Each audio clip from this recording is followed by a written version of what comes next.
Hello दोस्तों, तो कैसे हैं आप लोग। आशा करता हूं कि आप लोग अच्छे होंगे, मस्त होंगे, स्वस्थ होंगे। तो आज के इस वीडियो में हम लोग देखेंगे क्लास 10th के चैप्टर नंबर थर्ड का यह प्रश्नावली 3.4 है। इस प्रश्नावली में कुल 2 प्रश्न हैं। दोनों प्रश्नों के 5 या 6 भाग दिए गए हैं।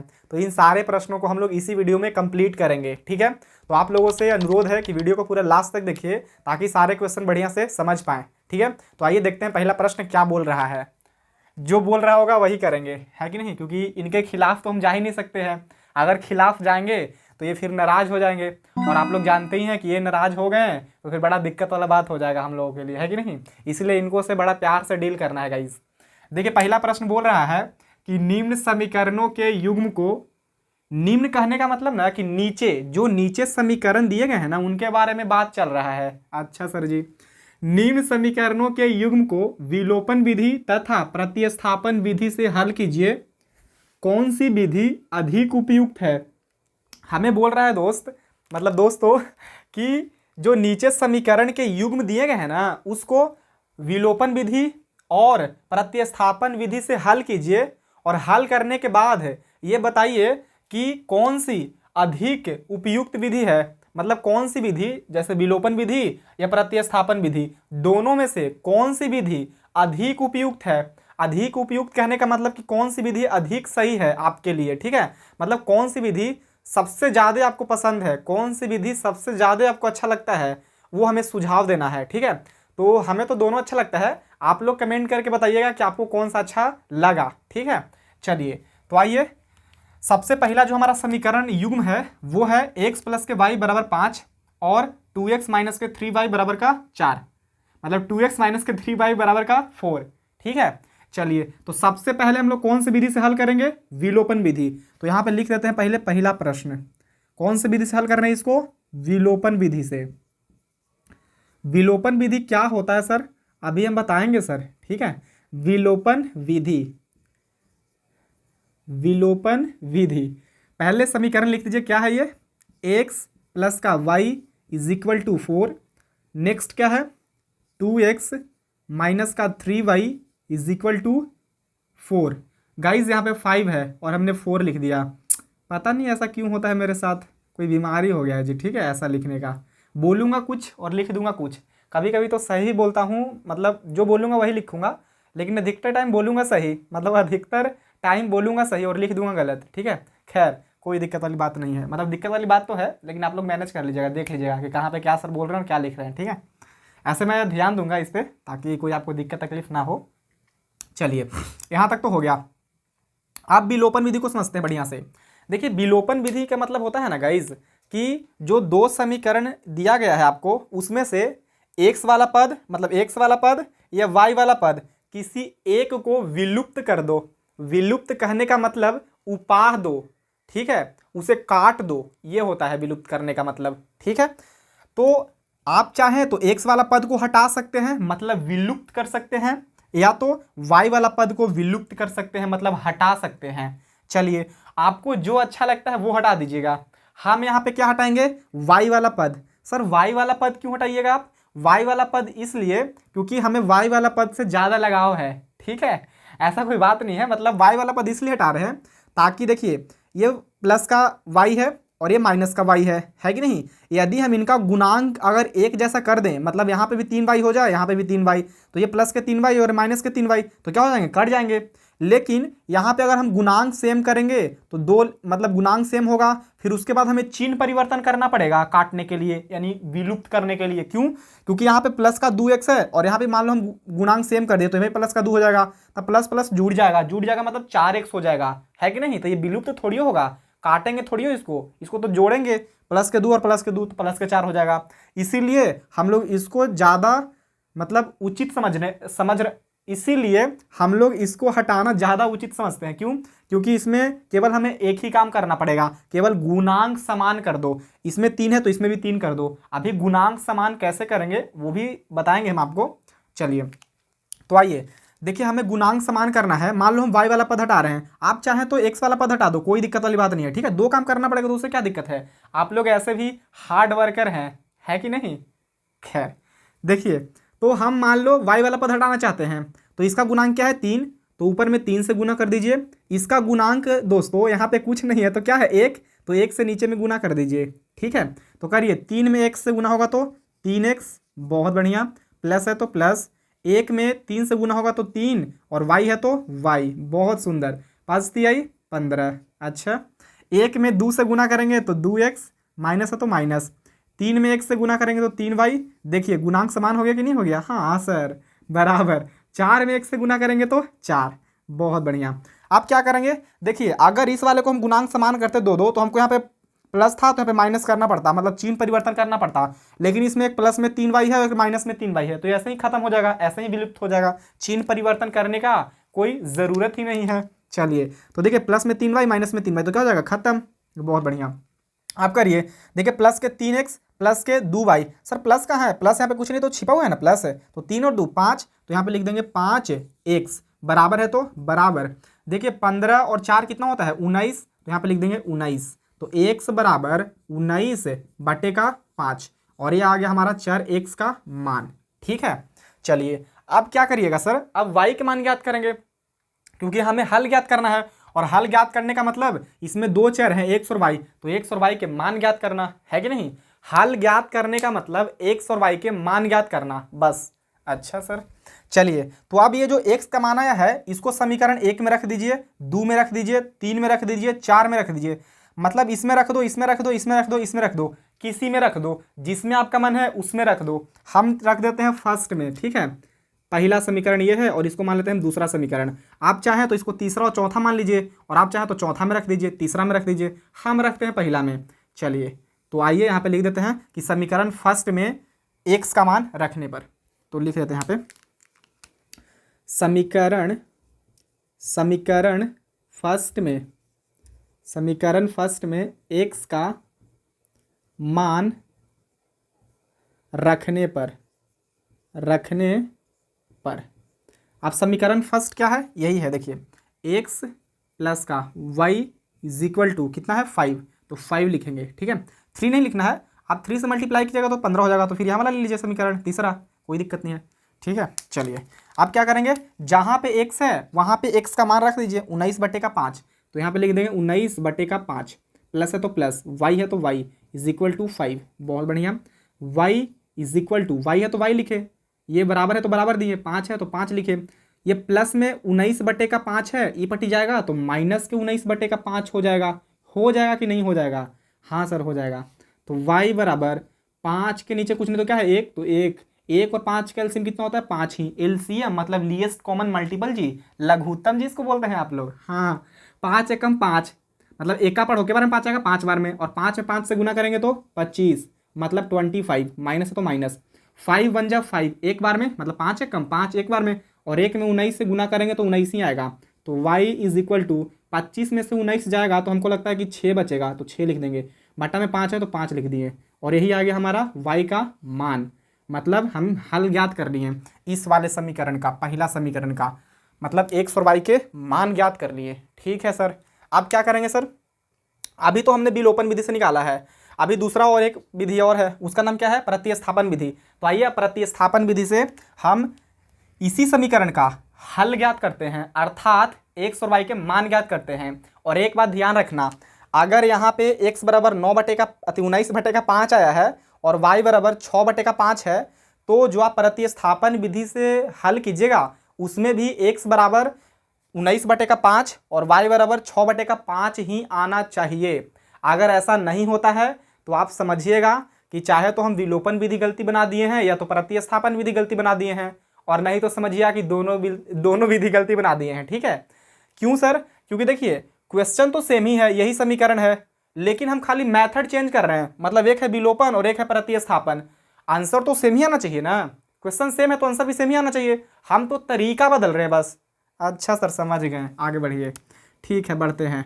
देखो यहाँ पे थोड़ा सा हम रफ कर देते हैं गाइस, ये मान आप लोग यहाँ पे लिख लिएगा। ठीक है, मान क्यों सर? क्योंकि थोड़ा सा जगह मिल जाएगा हमको, तो ज़्यादा हमको खुशी मिलेगा, क्योंकि जगह का थोड़ा कमी पड़ जाएगा, हमको लगता है ऐसा।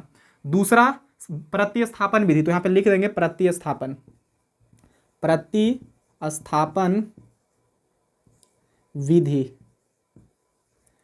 इतना बढ़िया बढ़िया क्वेश्चन है ना गाइस कि पूछिए मत, आहा वाला फीलिंग आता है, लगता है यार हाँ देखो तो कितना बढ़िया क्वेश्चन है। अब देखिए प्रतिस्थापन विधि से हल करना है तो सबसे पहले समीकरण लिख दीजिए। क्या है समीकरण? तो एक है एक्स प्लस का वाई इज इक्वल टू 5, बहुत बढ़िया देख लीजिए। दूसरा क्या है 2x माइनस का 3y इज इक्वल टू 4, बहुत बढ़िया। सर प्रतिस्थापन विधि में क्या होता है? प्रतिस्थापन विधि में ना कि दोनों समीकरण में से, मतलब दोनों में से किसी एक समीकरण से एक्स या वाई के मान निकाल कर दूसरे समीकरण में रख देना होता है, प्रतिस्थापित कर देना होता है, और यही कहलाता है प्रतिस्थापन विधि। समझ में आया? यार सुरेंद्र को नहीं समझ में आया यार, समझो यार सुरेंद्र तुम। देखो प्रतिस्थापन विधि कहता है क्या कि किसी एक समीकरण में से, दोनों में से किसी एक में से एक्स या वाई के मान निकाल कर दूसरे वाले समीकरण में रख दो, यही होता है प्रतिस्थापन विधि। मतलब दूसरे वाले समीकरण में प्रतिस्थापित कर दो। समझ में आया सुरेंद्र? आ गया होगा यार। और देखो आगे बढ़ते हैं।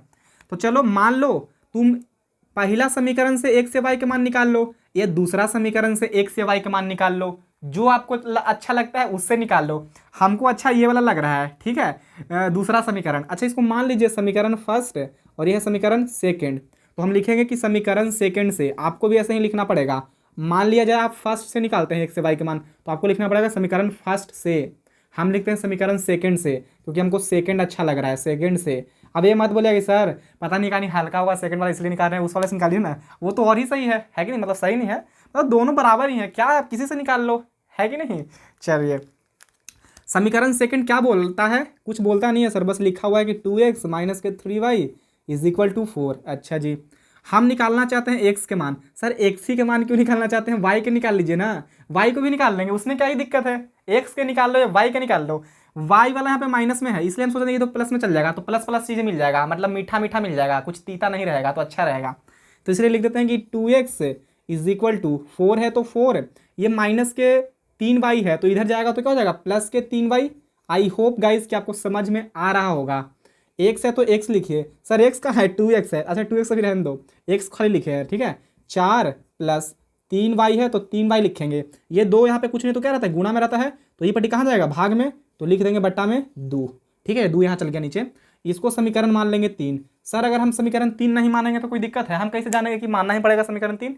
नहीं मानिए, कोई दिक्कत नहीं है, ठीक है। अभी आपको आगे समझ में आएगा कि हमने क्यों माना था। चलिए आप क्या कीजिएगा, सर एक्स के मान तो निकालनी है, तो समीकरण 2 से हमने एक्स के मान निकाला, तो अभी एक्स के मान को समीकरण फर्स्ट में रख देंगे।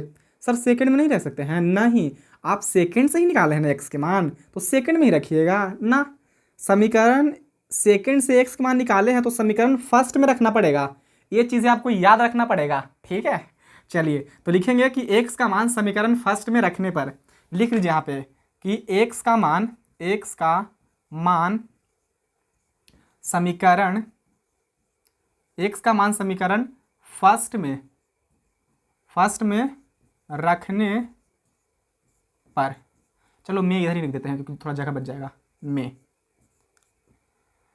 चलिए समीकरण फर्स्ट क्या है गाइस? समीकरण फर्स्ट यही है सर, ऐसा थोड़ा सा कर दूं, कर देता हूँ। एक्स है तो एक्स लिख दीजिए, थोड़ा दूसरा कलर लेते हैं क्योंकि ब्लू ब्लू ना मैचिंग हो जाएगा, और मैचिंग हो जाएगा तो अच्छा नहीं लगेगा। लिख देते हैं पहले समीकरण फर्स्ट, एक्स प्लस का y is equal to 5। X यहाँ पे दिख रहा है हमको, तो रख दीजिए एक्स का मान कितना है 4 प्लस 3y बटा 2, तो लिखो 4 प्लस 3y बटे का 2। अच्छा प्लस है तो प्लस, y है तो y बराबर 5। बहुत बढ़िया, अगर इतना आप कर दिए हैं तो आप कितना अच्छा आदमी है जी। देखिए बटा में कुछ नहीं तो क्या है, 1 है, तो 2 और 1 का एलसीएम कितना होगा? 2 होगा, है कि नहीं? हाँ सर 2 और 1 का एलसीएम 2 ही होगा। 2 का पढ़ेंगे तो क्या बार में 2 आएगा? एक बार में, और एक में 4 प्लस के 3y से गुना करेंगे तो वही आ जाएगा 4 प्लस के 3y। ऐसा क्यों? क्योंकि एक में किसी भी संख्या या पद से गुना करते हैं तो वही संख्या या वही पद प्राप्त होता है, इतना तो आप लोग जानते ही होंगे। हाँ सर जानते हैं ना। एक का पढ़ो के बार में 2 आता है, 2 बार में, 2 में y से गुना करेंगे तो 2y। बहुत सुंदर जी, 5 है तो 5। अब देखिए बट्टा में कुछ नहीं तो 1 लिख सकते हैं ना। कोई भी संख्या के अगर बट्टा में कुछ नहीं है ना बबुआ, तो 1 आप लिख सकते हैं, ठीक है। 1 हमेशा छिपा हुआ रहता है, ठीक है। वो बोलता है कि जब जरूरत पड़ेगा ना तो हमको याद करना, हम आपके साथ ही हैं, हमेशा हम आपके साथ ही रहेंगे। 1 से 4 में गुणा करो तो 4 ही, देखो 3y और 2y तो 5y हो जाएगा ना, 5y, और 5y में 1 से गुना करेंगे तो 5 ही y होगा, तो 5y लिख देंगे। बट्टा में 2 है तो बट्टा में 2 लिख दो, अच्छा दो नहीं लिखते सर, एक बार और थोड़ा यही क्रॉस मल्टीप्लाई कर दो यहीं पे, कहाँ और एक स्टेप बढ़ने जाए। देखो बराबर है तो बराबर लिखो, 5 दूनी 10। देखो बराबर के चिन्ह रहता है ना तो क्रॉस मल्टीप्लाई होता है, मतलब तिर्यक गुना होता है। तो एक में इन सभी पदों से गुना करेंगे तो वही सेम पद आएगा। अब दो में 5 से गुना करें तो 5 दूनी 10। अच्छा लिखो 5y इज इक्वल टू 10 ई कहाँ है, प्लस में ही पटी तो ऊपर ही जाएगा तो माइनस में 4 हो जाएगा। तो y इज इक्वल टू 6/का ई गुणा 5 इधर आएगा तो भाग में 5। तो देखिए y बराबर 6/5, यहाँ भी y बराबर 6/5, x बराबर 19/5। अच्छा अभी तो यहाँ x के मान नहीं निकाल रहे हैं, कोई दिक्कत नहीं है, निकाल लेंगे। सर x मान तो आपने निकाला है तो अभी y के पद में है ना, अभी y के जगह रख देंगे y का मान, उसके बाद x का मान हमें मिल जाएगा बढ़िया से एकदम सुंदर सुंदर। आइए तो आपको शायद यहाँ पे दिख रहा होगा, अगर दिख रहा है तो अच्छा की बात है, नहीं दिख रहा है तो अब यहाँ से आप लोग y के मान आराम से निकाल ही सकते हो, मतलब y के मान नहीं x के मान निकाल सकते हो। सर अब x का मान मतलब ये y का मान अब किस में रखेंगे, एक में, दो में या तीन में, एक में, दो में या तीन में, किस में रख दें, तो जिसमें आपका मन करे उसमें रख दीजिए, अब नहीं सोचना है। आप एक में रख दो, दो में रख दो या तीन में रख दो। सर अगर इसमें रख देंगे तो ज़्यादा इजी पड़ेगा, क्यों, क्योंकि y यहाँ पे है और जो 4x है वो सिंगल है बिल्कुल इधर एक साइड में, तो y का मान रखेंगे, जोड़ घटाव करेंगे तो आराम से निकल जाएगा x के मान। इधर भी रखेंगे तो कोई दिक्कत नहीं है, रख दो जहाँ आपका मन करे वहाँ रख दो। आपको पता नहीं ये वाला सुंदर लग रहा हुआ तो इसमें रख दो, हमको तो यही वाला सुंदर लग रहा है, ठीक है, तो हम इसी वाले में रख देते हैं। आपका मन करे जहाँ करे वहाँ रख दो जी। x बराबर लिखो, x बराबर ये क्या है 4 प्लस के 3y, तो 4 प्लस 3y नहीं है, 3y है ना, 3 लिख देंगे, गुना, सर गुना लिख दिए, y ना है तो y गुणे में रहता है, y का मान कितना है 6/5, तो 6/5 लिख देते हैं। अच्छा बट्टा, फिर नीचे क्या है, इसके नीचे 2, तो यहाँ पे 2 लिख देंगे। बहुत बढ़िया, आप कुछ नहीं करना, इसको हल करते जाइए। x बराबर 4 प्लस 18, तो 18/5, अच्छा बट्टा 2। बहुत बढ़िया, x बराबर बट्टा में कुछ नहीं तो 1 है, तो एलसीएम में तो कितना आएगा 5, एक का पढ़ो के बार में 5 आएगा, 5 बार में 5 का पढ़ो 4 बार तो 5 हो गए 20। बहुत बढ़िया, प्लस 5 का पढ़ो के बार में 5 आएगा एक बार में, और एक में 18 से गुना करेंगे तो 18। सर ये 2 बट्टा में है ये वाला बड़का वाला, हाँ जी तो लिखते हैं, चलो हम 5 लिखो, 5 है, बट्टा में कितना 2, तो 2 लिख देंगे। बहुत बढ़िया, आप क्या करेंगे, x बराबर जोड़ दीजिए 20 और 8 मतलब 20 और 18 कितना होता है 38, तो 38 लिख देंगे, बट्टा 5 है तो 5, और ये बट्टा में क्या है 2, तो बड़ा में रखो 2। आप पलट दो इसको, देखो x बराबर 38/5 तो रहेगा, 38/5 तो रहेगा, ये भागा वाला चिन्ह है तो ऊपर जाएगा तो गुणा में हो मतलब गुणा में हो जाएगा, बदल जाएगा। ये 2 है, 2 के नीचे कुछ नहीं तो क्या है 1, तो 1 ऊपर चल जाएगा और 2 कहाँ जाएगा नीचे। इसको तो हल करने आता ही होगा, आप 10th क्लास के स्टूडेंट हैं जी, है कि नहीं। चलिए 19 का 19, 19 दूनी 38, ये कर जाएगा 19 बार में, तो ऊपर बचेगा 19 और नीचे बचेगा 5, मतलब x बराबर आ गया 19/5। आप लोगों को अगर दिख रहा होगा इस तो अच्छा की बात है, नहीं दिख रहा होगा तो आप लोग समझदार हैं, आराम से y के मान रख देंगे एक में, दो में या तीन में और निकाल लेंगे x के मान, ठीक है। तो देखिए यहाँ भी x बराबर आया 19/5 और इस वाले में भी आया था x बराबर 19/5। मतलब हम विलोपन विधि से बनाएं या प्रतिस्थापन विधि से बनाएं या फिर वज्रगुणन विधि से बनाएं या ग्राफीय विधि से बनाएं, चारों में से कोई विधि से बनाइए आंसर बिल्कुल समान आएगा, क्योंकि समीकरण हमारा समान था। इसलिए आई होप गाइज कि आपको बढ़िया से एकदम समझ में आया होगा, इतना तो उम्मीद रख सकते हैं। अगर नहीं आया इतना समझाने के बाद तो फिर कमेंट कर दीजिएगा वीडियो में, हम आपको स्पेशल मतलब आपके लिए स्पेशल वीडियो बनाएंगे, ठीक है, तो समझ में आएगा शायद। जल्दी से कॉपी कर लीजिए, ठीक है। फिर चलते हैं क्वेश्चन नंबर 2 पे, 2 नहीं तो फिर 3 देख लेंगे या 4 देख लेंगे, 2 आपके लिए 2 हमारे लिए, क्योंकि मतलब सारा अगर हम 3 ले लें और आपको 1 दें तो आपको अच्छा लगेगा नहीं, या हम ही 1 लें और आप 3 ले लीजिएगा तो हमको अच्छा नहीं लगेगा, है कि नहीं, बराबर बराबर यार। चलो जल्दी से करो कॉपी।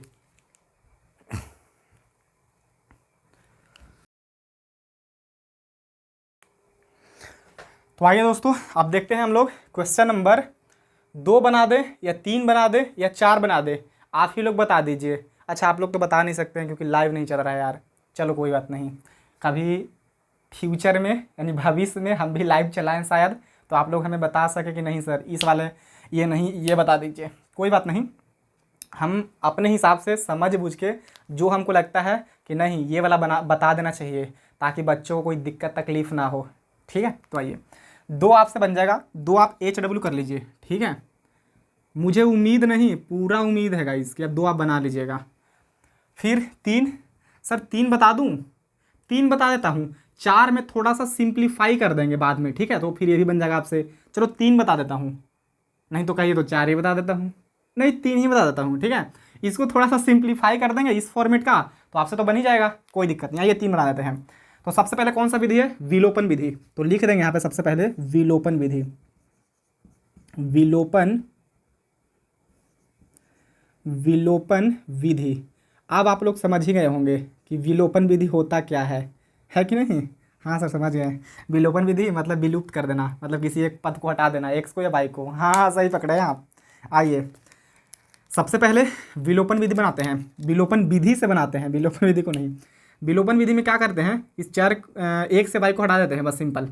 अब देखो 2 समीकरण लिखा गया है, अभी दोनों समीकरण पहले लिख लो सही से। देखो एक है 3x, पहले देखो विलोपन विधि में हमेशा एक से वाई को इधर रखो और जो अचर पद है उसको बराबर के उधर साइड भेज दो, है कि नहीं। तो यही काम करेंगे। तो देखो 3 है तो 3 लिखेंगे, एक्स है तो एक्स, माइनस 5 है तो 5, वाई है तो वाई। अब ये माइनस के 4 है, ई पटी जाएगा बराबर के इधर साइड जाएगा तो क्या हो जाएगा, प्लस के 4 तो 4 हो जाएगा। ये समीकरण फर्स्ट हो गया।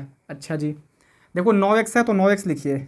अब देखिए ये बराबर के उधर साइड है 2y, इधर लेके आ जाओ तो माइनस के 2y हो जाएगा, है कि नहीं। अब फिर देखो बराबर है तो बराबर दो, अब ये क्या है 7 तो 7 लिख दो। सर इसका अगर प्लस है तो प्लस नहीं लिखें, प्लस नहीं लिखे तो क्या छिपा हुआ नहीं है यहाँ पे, प्लस लिखिए या ना लिखिए कोई दिक्कत वाली बात नहीं है, फिर भी आपसे ये समीकरण खुश ही रहेगा, नाराज नहीं होगा, ठीक है। चलिए सर अब इसमें एक्स या वाई वाले पद को हटा दीजिए, किसी एक को जो आपको अच्छा लगता है। तो देखिए इसमें 3 है, इसमें 9 है, गुणांक तो समान है नहीं। इसमें 5 है, इसमें 2 है, इसमें भी गुणांक समान नहीं है। माइनस माइनस प्लस प्लस मतलब चिन्ह भी अलग अलग नहीं है। तो हमको 2 काम करना पड़ेगा, पहला कि आप जिस पद को हटाना चाहते हैं उसका गुणांक एक जैसा कर दीजिए, और दूसरा कि चिन्ह परिवर्तन करके उसको काट दीजिए, विलुप्त कर दीजिए। कोई दिक्कत नहीं है, कर देंगे सर। देखिए सबसे पहले मान लो हम वाई को हटाना चाहते हैं, अच्छा बार और वाई को हटाते हैं, आप एक्स को कहीं नहीं हटा रहे हैं, एक से दुश्मनी है। अरे कोई दुश्मनी नहीं है, आप चाहे तो एक्स को भी हटा लीजिए, ठीक है, और कहिए तो एक्स को ही हटा दें। चलो एक्स को ही हटा देते हैं, नहीं वाई को ही हटा देते हैं। आप एक्स को हटा लेना, उसमें क्या ही दिक्कत है। चलो गुणा कर दो। देखो सबसे पहले गुणांक समान करना है, यहाँ पे 2 है यहाँ पे 5 है, तो ये 2 जो है ऊपर में 2 से गुणा कर दो, ये जो 5 है इससे नीचे में गुणा कर दो। अच्छा जी करिए। अब 3 दूनी 6x, माइनस है तो माइनस, 5 दूनी 10y बराबर 4 दूनी 8। बहुत बढ़िया। यहाँ से 9 पचे 45x, अब यहाँ से यहाँ 5 दूनी 10y बराबर 7 पचे 35। बहुत सुंदर सर, बहुत सुंदर। आप क्या करेंगे सर, आप कुछ करना ही क्या है, मतलब तुम क्या करोगे इसमें, कोई एक पद को हटा दो, एक्स या वाई को। तो चलिए मान लो हम एक्स को हटाना चाहते हैं या वाई को हटाना चाहते हैं, क्योंकि वाई को हमने हटाना चाहा है। तो चिन्ह परिवर्तन कर दो, देखो ये माइनस में 10y है, ये भी माइनस में 10y है, तो माइनस माइनस जुड़ जाएगा तो 10 10 20y हो जाएगा, तो हटेगा कैसे, इसीलिए इसको चिन्ह परिवर्तन करना पड़ेगा। देखो ये प्लस है तो माइनस हो जाएगा, ये माइनस है तो प्लस हो जाएगा, और यहाँ पे कुछ नहीं तो प्लस ही है ना, तो माइनस हो जाएगा। तो देखो प्लस में 10, माइनस में 10y, प्लस में 10y, तो क्या हो जाएगा खत्म, मतलब विलुप्त हो गया। हाँ। अब देखिए यहाँ पे माइनस में 45 है और प्लस में 6 है, तो माइनस के 45 में से प्लस के 6 जाएगा तो कितना बचेगा 39x, लेकिन माइनस का चिन्ह है तो माइनस का चिन्ह लगा दीजिएगा। क्यों सर, क्योंकि माइनस में 45 है, संख्या जो 45 है वो 6 से बड़ा है, इसीलिए 45 के संख्या वाला चिन्ह लगेगा, तो माइनस है तो माइनस लिख दिए। घटाने तो आ जाएगा ना, 45x में से 6x घटाएंगे तो 39x, माइनस है तो माइनस लिखें क्योंकि माइनस वाला चिन्ह बड़ा है, माइनस वाला चिन्ह बड़ा है, माइनस के चिन्ह का जो संख्या है ना वो बड़ा है, इसलिए बराबर है तो बराबर लिखिए। 35 में से 8 घटाओ, क्यों घटा रहे हैं सर, ये माइनस में 35 और ये प्लस में 35 अलग अलग चिन्ह होता है तो घटता है, तो 35 में से 8 घटाएंगे तो कितना बच जाएगा, हमें लगता है कि 27 बचेगा शायद, और ये माइनस है तो माइनस लगा दीजिए। बहुत सुंदर। देखिए माइनस से माइनस क्या हो जाएगा इस खत्म, तो x बराबर 27 बटा ये कितना है 3 पर 9 39, तो 39 लिख दीजिए, काटिए 3 से ही कटता है, 3 से ही हो, 3 से ही 9 बार में, ये 3 से 13 तिया 39, मतलब x बराबर आ गया 9 बटे का 13। कितना बढ़िया क्वेश्चन है जी। देखो x के मान आ गया, आप क्या करेंगे सर, आप अब y के मान निकालेंगे, है कि नहीं जी।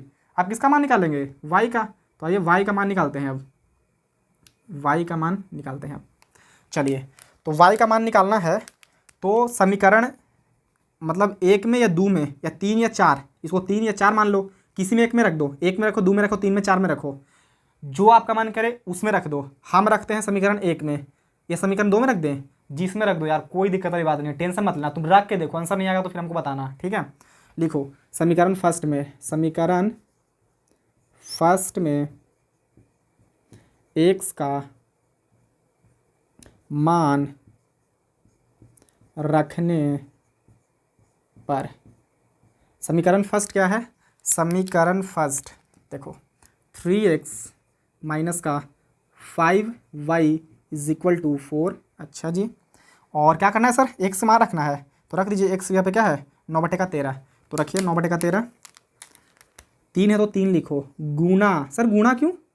ये गुणा में रहता है ना, 3 गुणा x ही है 3x। आप गुणा लिख दिए। x का वैल्यू कितना है? 9/13 है सर, तो 9/13 लिख दीजिए। माइनस है तो माइनस 5y बराबर 4। अब देखिए यहाँ पे कुछ गुणा कर दो। 3 9 तिया 27, 9 तिया 27, तो 27/13 ये क्या है? माइनस 5y बराबर क्या है? 4। बहुत बढ़िया। आप क्या करेंगे सर? आप कुछ नहीं, देखो ये प्लस में तो ये पड़ जाएगा तो माइनस में जाएगा, तो लिखो ये माइनस के 5y बराबर ये 4 है तो 4 लिखो। ये प्लस में था यहाँ पे, ये पड़ जाएगा तो माइनस में 27/13। बहुत बढ़िया, तो लिखो y बराबर, ये माइनस है तो माइनस में 5y भी लिखो। बटा में कुछ नहीं तो क्या है? 1, तो एलसीएम लो, तो 1 और 13 का एलसीएम कितना आएगा? 13। अब देखो एक का पढ़ोगे बार में 13 आएगा 13 बार में, और 13 का पढ़ेंगे 4 बार, तो 13 चौके 52। आप लोगों को आता होगा भिन्न के घटाओ, हमको उम्मीद है। हाँ सर आता है। माइनस है तो माइनस लिखिए। 13 का 13 एक बार में, और एक में 27 से गुना करेंगे तो 27 ही आएगा, तो लिखिए माइनस के 5y बराबर। अब घटाइए, आपको दिख रहा है ना नीचे? 52 में से 27 जाएगा तो कितना बच जाएगा? 52 में से 27, 12 में से 7 गया तो 5, 12 में से 7 जाएगा तो कितना बचेगा? 5, और 4 में से 2 जाएगा तो 2, मतलब 25 बचेगा। बटा में 13 है तो बटा में 13 लिख दो। बहुत बढ़िया। आप क्या करेंगे सर? थोड़ा सा आगे बढ़ेंगे, और क्या है, ज़्यादा नहीं बढ़ना। देखो y है तो लिखो y। सर y नहीं है, माइनस के 5y है। हाँ माइनस के 5y है, माइनस यहाँ पे 5y गुणा में है ना, डिपड़ी भेज देंगे तो भाग में चल जाएगा। लिखो 25/13। अब देखो ये गुणा में था, माइनस के 5, ये बढ़ जाएगा तो भाग में आ जाएगा -5। अच्छा जी, आप क्या करेंगे सर? थोड़ा सा और आगे बढ़ेंगे। लिखो y बराबर 25 है तो 25/13। अब देखो ये भागा वाला चिन्ह है तो किस में परिवर्तित हो जाएगा? गुणा में। और इसके नीचे कुछ नहीं, क्या है? 1 है तो 1 जाएगा ऊपर, और ये माइनस के 5 नीचे रहेगा। इतना तो मालूम ही होगा जी आप लोगों को। हाँ सर, 5 5 25, तो y बराबर आ गया 5 एकम 5/13 है तो 13। सर माइनस ही तो लगा दो, माइनस ही। देखो y बराबर कितना आ गया? 5/13, और x बराबर कितना आया था? 9/13। ठीक है, तो कोई दिक्कत नहीं है। विलोपन विधि से हमने दिए गए समीकरण का क्या किया? हल ज्ञात कर लिया, मतलब x और y के मान ज्ञात कर लिया। आप कौन से विधि से करेंगे सर? वही विलोपन विधि। तो आइए, अति विलोपन विधि से तो हो गया सर। आप कौन सी विधि? प्रतिस्थापन विधि। तो आइए प्रतिस्थापन विधि से हल कर देते हैं जल्दी से, एकदम फटाफट। तो लिख देंगे प्रतिस्थापन, प्रतिस्थापन विधि, प्रतिस्थापन विधि। अब इस वाले विधि में क्या करते हैं? पहले समीकरण तो लिख दो यार। हाँ लिख देते हैं सर। यहाँ पे कितना है? लिखो 3x माइनस के 5y, और देखो ये माइनस में है ना, इसको इधर भेज दो तो क्या हो जाएगा? प्लस में 4 हो जाएगा, है कि नहीं? माइनस के 3x माइनस के 5y, अभी माइनस में 4 था, ये पड़ जाएगा तो प्लस में 4 हो जाएगा। इतना तो आप लोग जानते ही होंगे। हाँ सर जानते हैं। अब देखिए क्या है दूसरा समीकरण? 9x बराबर 2y प्लस का 7। हाँ इतना ही है, देख लीजिए। चलिए आप क्या करेंगे? तो दोनों में से किसी एक समीकरण से x से y के मान निकाल लीजिए। तो सर समीकरण दूनी से चलिए ना, क्यों? क्योंकि देखिए इसमें जो है ना x और y दोनों ये साइड है, और इसमें देखो y इधर है, तो खाली 9 को इधर भेज दो ना, हो जाएगा। तो लिख देगी समीकरण 2 से, समीकरण 2 से। सर ये लिखना जरूरी होता है? मन करे तो लिख दो, बाकी नहीं लिखो तो कोई दिक्कत नहीं है कि नहीं? समीकरण 2 से देखो लिखने क्या मतलब, क्रीम लगा लेंगे तो कोई दिक्कत है नहीं, सुंदरता बढ़ जाएगा और कुछ नहीं। लिखो x बराबर, सर 9x है। हाँ लिखो 2y प्लस का 7। अभी 9 गुणा में है तो कहाँ जाएगा? भाग में। अब चाहें तो एक बार और लिख दो यहाँ पे, दूसरा बार में ऐसे करना। हमारे पास जगह की कमी है ना, तो जगह को भी तो ध्यान में रखना होता है हमें, तो इसीलिए हम थोड़ा सा शॉर्टकट मार रहे हैं। ठीक है, आप लोग नहीं मारिएगा शॉर्टकट, नहीं तो बड़ा दिक्कत हो जाएगा आगे चल के। अब लिखिए आप क्या करेंगे सर? x के मान समीकरण 2 में रख दें। हाँ 2 से तो आप चल रहे किए हैं, तो 1 में रखिए x का मान। तो लिखेंगे कि x का मान समीकरण 1 में रखने पर, x का मान समीकरण 2 में नहीं सर, 1 में रखने पर। समीकरण 1 क्या है जी? समीकरण 1 ये है सर, 3x माइनस के 5y बराबर 4। x 3 गुणा, x की वैल्यू कितना है सर? 2y बट्टे का भी कहाँ लिखे, पहले लिखे ना प्लस का 7 और बट्टे में कितना है 9। शायद आपको दिख रहा होगा, दिख रहा है कि नहीं दिख रहा है, दिख रहा होगा थोड़ा थोड़ा लगता है, क्योंकि कैमरा को ना बढ़िया से सेटअप किए थे गाइस कि आप लोगों को प्रॉपर दिखे। थोड़ा बहुत दिख रहा होगा, नहीं भी दिख रहा होगा तो इतना तो आप लोग समझदार हैं ही, आगे बना ही लीजिएगा। माइनस तो माइनस 5y बराबर 4। आप क्या करेंगे सर, क्या ही करिएगा, थोड़ा सा हल कर दीजिए इसको। चलिए देखिए यहाँ पे ब्रैकेट दीजिए, क्योंकि पूरा में है, इसके पूरा गुणा में 3 है। देखो यहाँ पे 3 था ना, तो 3 लिखेंगे गुणा के गुणा। बाकी एक्स का मान कितना था 2y प्लस का 7 बटे का 9, 2y प्लस का 7 बटा 9, सही है। अब देखिए 3 से काटा, 3 का 3 3 6 3 3 9, 3 बार में 3 से 9 कट गया गाइज, 3 बार में आप लोगों को दिख रहा होगा। तो क्या बचेगा 2y प्लस के 7, तो लिखो 2y प्लस के 7 बटा में क्या बचा था 3, तो 3 लिख देंगे। फिर क्या है माइनस के 5y, तो लिख देंगे माइनस के 5y बराबर का क्या है 4, तो 4 लिख देंगे। शायद इधर भी आप लोगों को नहीं दिख रहा होगा, चलो बराबर में 4 है देख लेना, ठीक है। थोड़ा छोटा छोटा लिखेंगे ताकि यहाँ पे आ जाए। देखो बट्टा में कुछ नहीं तो क्या है 1 है, ऐसे भी आप लोग निकाल लीजिएगा प्रतिस्थापन विधि, समझ तो गए कि है कि नहीं, और हल नहीं करने आएगा, आ जाएगा। चलो 3 और 1 का एलसीएम कितना होगा 3 ही, तो 3 लिख देंगे। 3 का पढ़ो के बार में 3 आएगा एक बार में, और एक में गुना करेंगे 2y प्लस 7 से तो वही आएगा 2y प्लस का 7। आप क्या सर माइनस, तो माइनस लिखो। आप पढ़ो 1 का पढ़ो 3 बार के बार, मतलब 1 का पढ़ो के बार में 3 आएगा 3 बार में, और 3 में 5 से गुना करेंगे तो 5 3 15, y है तो y बराबर 4। आप क्या करेंगे सर क्रॉस मल्टीप्लाई कर दो, बट्टा में कुछ नहीं तो क्या यहाँ पे 1, तो 3 गुना करो यहाँ से यहाँ, तो 1 में इन सभी पदों से गुना करेंगे तो सेम चीज़ आएगा। तो देखो 2y और यहाँ पे माइनस में 15y, तो क्या बचेगा माइनस के 13y बचेगा कि नहीं। माइनस के 15y में से 2y जाएगा तो माइनस के 13y नहीं बचेगा, 15 में से 2 जाएगा तो 13, माइनस वाला संख्या बड़ा है इसलिए माइनस का चिन्ह आया। फिर क्या है प्लस के 7, तो प्लस के 7 सर पहले भी यहाँ पे था तो यहाँ ना लिखते हैं, कोई दिक्कत नहीं तुम कैसे भी लिख दो। बराबर 13 चौक 4 12 लिखो, y बराबर सर y नहीं है माइनस के 13, अच्छा माइनस के 13 है ना 12, ये प्लस में इधर जाएगा तो माइनस के 7, बट्टा में इसको भेज देंगे, ये माइनस में 13 ही पड़ जाएगा तो माइनस में 13 ही रहेगा, लेकिन गुना में यहाँ पे तो यहाँ का जाएगा भाग में, बहुत बढ़िया। तो y बराबर 12 में से 7 गया तो 5 और बटे का 13, और ये माइनस है तो माइनस लगा दो, मतलब y बराबर आ गया माइनस के 5 बटे का 13। इसमें कितना आया था y बराबर, इसमें भी आया था y बराबर माइनस के 5 बटे का 13, इसमें भी आया है माइनस के 5 बटे का 13। सर आप क्या करेंगे x मान नहीं निकालें, आप x के मान आपके लिए छोड़ देते हैं, ठीक है। आपके हमारे लिए क्यों सर, आप तो बोले थे कि आधा था दोनों का, आधा था इसलिए, हाँ आधा था हो जाएगा कैसे। देखो यहाँ पे आपको बोले हैं x मान निकालने के लिए, और क्वेश्चन नंबर 4 को हम थोड़ा सा सोल्व करेंगे ना आपके लिए, है कि नहीं, तो बराबर हो जाएगा कि नहीं हो जाएगा, हाँ सर हो जाएगा। अब यहाँ से आप लोग आई होप कि आप लोग निकाल लोगे। y के मान समीकरण 3 में रख दीजिए, 2 में रख दीजिए या 1 में रख दीजिए, आपको जिसमें मन करता है उसमें रख दीजिए, ठीक है। x का मान निकल जाएगा, इतना तो कर ही लीजिएगा यार, आप लोग 10वां के मतलब विद्यार्थी हैं और नहीं कर लीजिएगा। सर कर लेंगे कोई दिक्कत नहीं, आप टेंशन कर लेते हैं। चलिए तो अब हम क्वेश्चन नंबर 4 पे चलते हैं, तो जल्दी से कॉपी कर लो।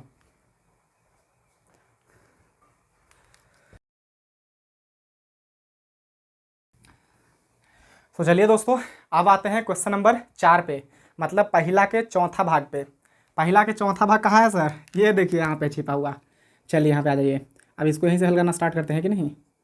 देखिए सबसे पहले हमें करना है विलोपन विधि से और फिर प्रतिस्थापन विधि से। तो आप लोग विलोपन विधि और प्रतिस्थापन विधि से हल तो कर लीजिएगा, हमें बहुत ज़्यादा आपसे उम्मीद है। आप क्या करिएगा सर, ये ऐसे बट्टा में है सर, है बट्टा में तो कैसे बनेगा। देखिए बट्टा में तो कोई दिक्कत नहीं, हम सिंप्लीफाई कर देते हैं आपके लिए, ठीक है, क्योंकि उसमें हम छोड़ देते हैं आपको x का मान निकालने के लिए, तो बराबर नहीं हुआ था, हम कम में भी हैं, है कि नहीं, तो बराबर करेंगे ना। आइए देखिए बट्टा में कुछ नहीं आती, यहाँ पे तो है सर 2 है, यहाँ पे 3 है, यहाँ पे कुछ नहीं तो क्या है 1 है, तो उसको छोड़ो। 3 और 2 का एलसीएम कितना आएगा 6 आता है सर। 2 का पढ़ो के बार में 6 आएगा 3 बार में, अब 3 का पढ़ो x बार तो 3x हो जाएगा सर, प्लस है तो प्लस। 3 का पढ़ो के बार में 6 आता है 2 बार में, और 2 का पढ़ो 2 बार तो 4 हो जाएगा सर, y है तो y, बहुत सुंदर। बराबर माइनस का 1 है तो माइनस का 1, देखो बट्टा में कुछ नहीं तो क्या है 1 है सर। अच्छा जी आप लोग तो बहुत तेज हो। देखो क्रॉस मल्टीप्लाई कर दो, बराबर का चिन्ह है तो क्या होता है क्रॉस मल्टीप्लाई, यानी तिर्यक गुणा, यहाँ से यहाँ और यहाँ से यहाँ, तो 1 में 3x से गुना करेंगे तो 3x, प्लस है तो प्लस। अब 1 में 4y से गुना करेंगे तो 4y बराबर 6 में 1 से गुना करेंगे तो 6। अब यहाँ पे प्लस और गुणा कर रहे हैं तो प्लस गुणा माइनस, तो क्या हो जाएगा माइनस ही, मतलब माइनस का चिन्ह तो माइनस चिन्ह लगा दो, ऐसा समझो। ये समीकरण फर्स्ट हो गया। अब यहाँ से तो आप लोग कर ही लीजिएगा, सेम तरीका से इसको भी निकाल लो समीकरण 2। यहाँ पे कुछ नहीं तो क्या है 1 है, तो एलसीएम लो इसका, कितना आएगा 1 और 3 का एलसीएम 3 आएगा सर। अच्छा तो 1 का पढ़ो के बार में 3 आएगा 3 बार में, और 3 में 1 से गुना करेंगे तो 3x, माइनस है तो माइनस, एक का पढ़ 3 का पढ़ होके बना 3 आएगा, एक बार में 1 में वाई से गुना करेंगे तो वाई हो जाएगा सर, बराबर इधर क्या है 3, अब क्रॉस मल्टीप्लाई कर दो, कुछ नहीं तो बटा में 1 है, 3 में 1 से गुना करेंगे तो 3x, अच्छा माइनस वाई से गुना करेंगे में तो वाई है, बराबर 3 3 9, ये समीकरण हो गया 2। अब यहाँ समीकरण 1 2 मिल गया है तो आप आराम से विलोपन विधि और प्रतिस्थापन विधि से हल कर सकते हैं। कर सकते हैं कि नहीं कर सकते हैं जी? कर सकते हैं सर। इंट्रोडक्शन वाले क्लास से ही सीखते आ रहे हैं विलोपन विधि, प्रतिस्थापन विधि, वज्रगुण विधि और ग्राफीय विधि, और अब तक सीख नहीं पाए हैं, बूढ़ा भी हो गए हैं कि नहीं जी? कोई बात नहीं, उम्मीद है आपसे कि बना लीजिएगा। अब हम लोग चलते हैं क्वेश्चन नंबर 2 पे, तो आइए इसको जल्दी से कॉपी कर लीजिए।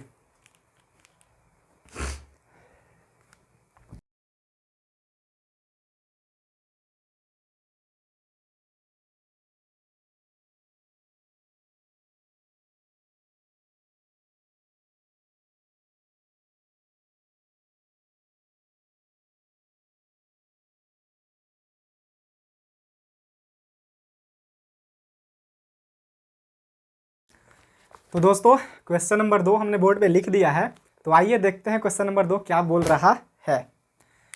क्वेश्चन नंबर 2 बोल रहा है कि निम्न समस्याओं में रैखिक समीकरणों के युग्म बनाइए, मतलब नीचे जो समस्या दिया गया है ना उससे रैखिक समीकरण का युग्म बनाना है, मतलब जोड़ा बनाना है। अच्छा जी, उनके हल यदि उनका अस्तित्व हो तो विलोपन विधि से ज्ञात कीजिए।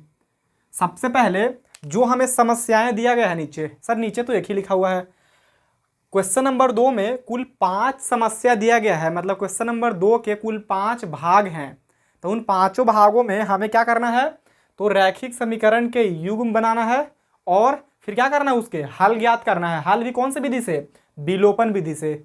सर ये क्या बोल रहे हैं यहाँ पे ब्रैकेट में लिखे हैं, यदि उनका अस्तित्व हो।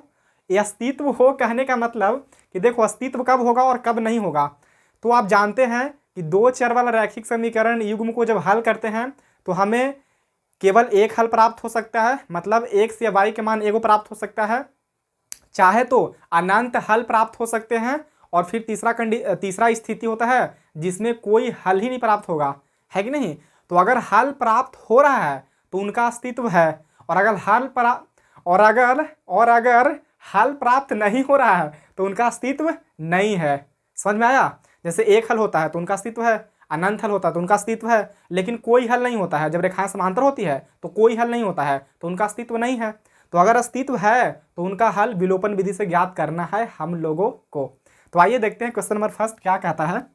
बोल रहा है कि यदि हम अंश में 1 जोड़ दें, अंश क्या होता है अभी हम बताएंगे, थोड़ा सा पेशेंस तो रखिए।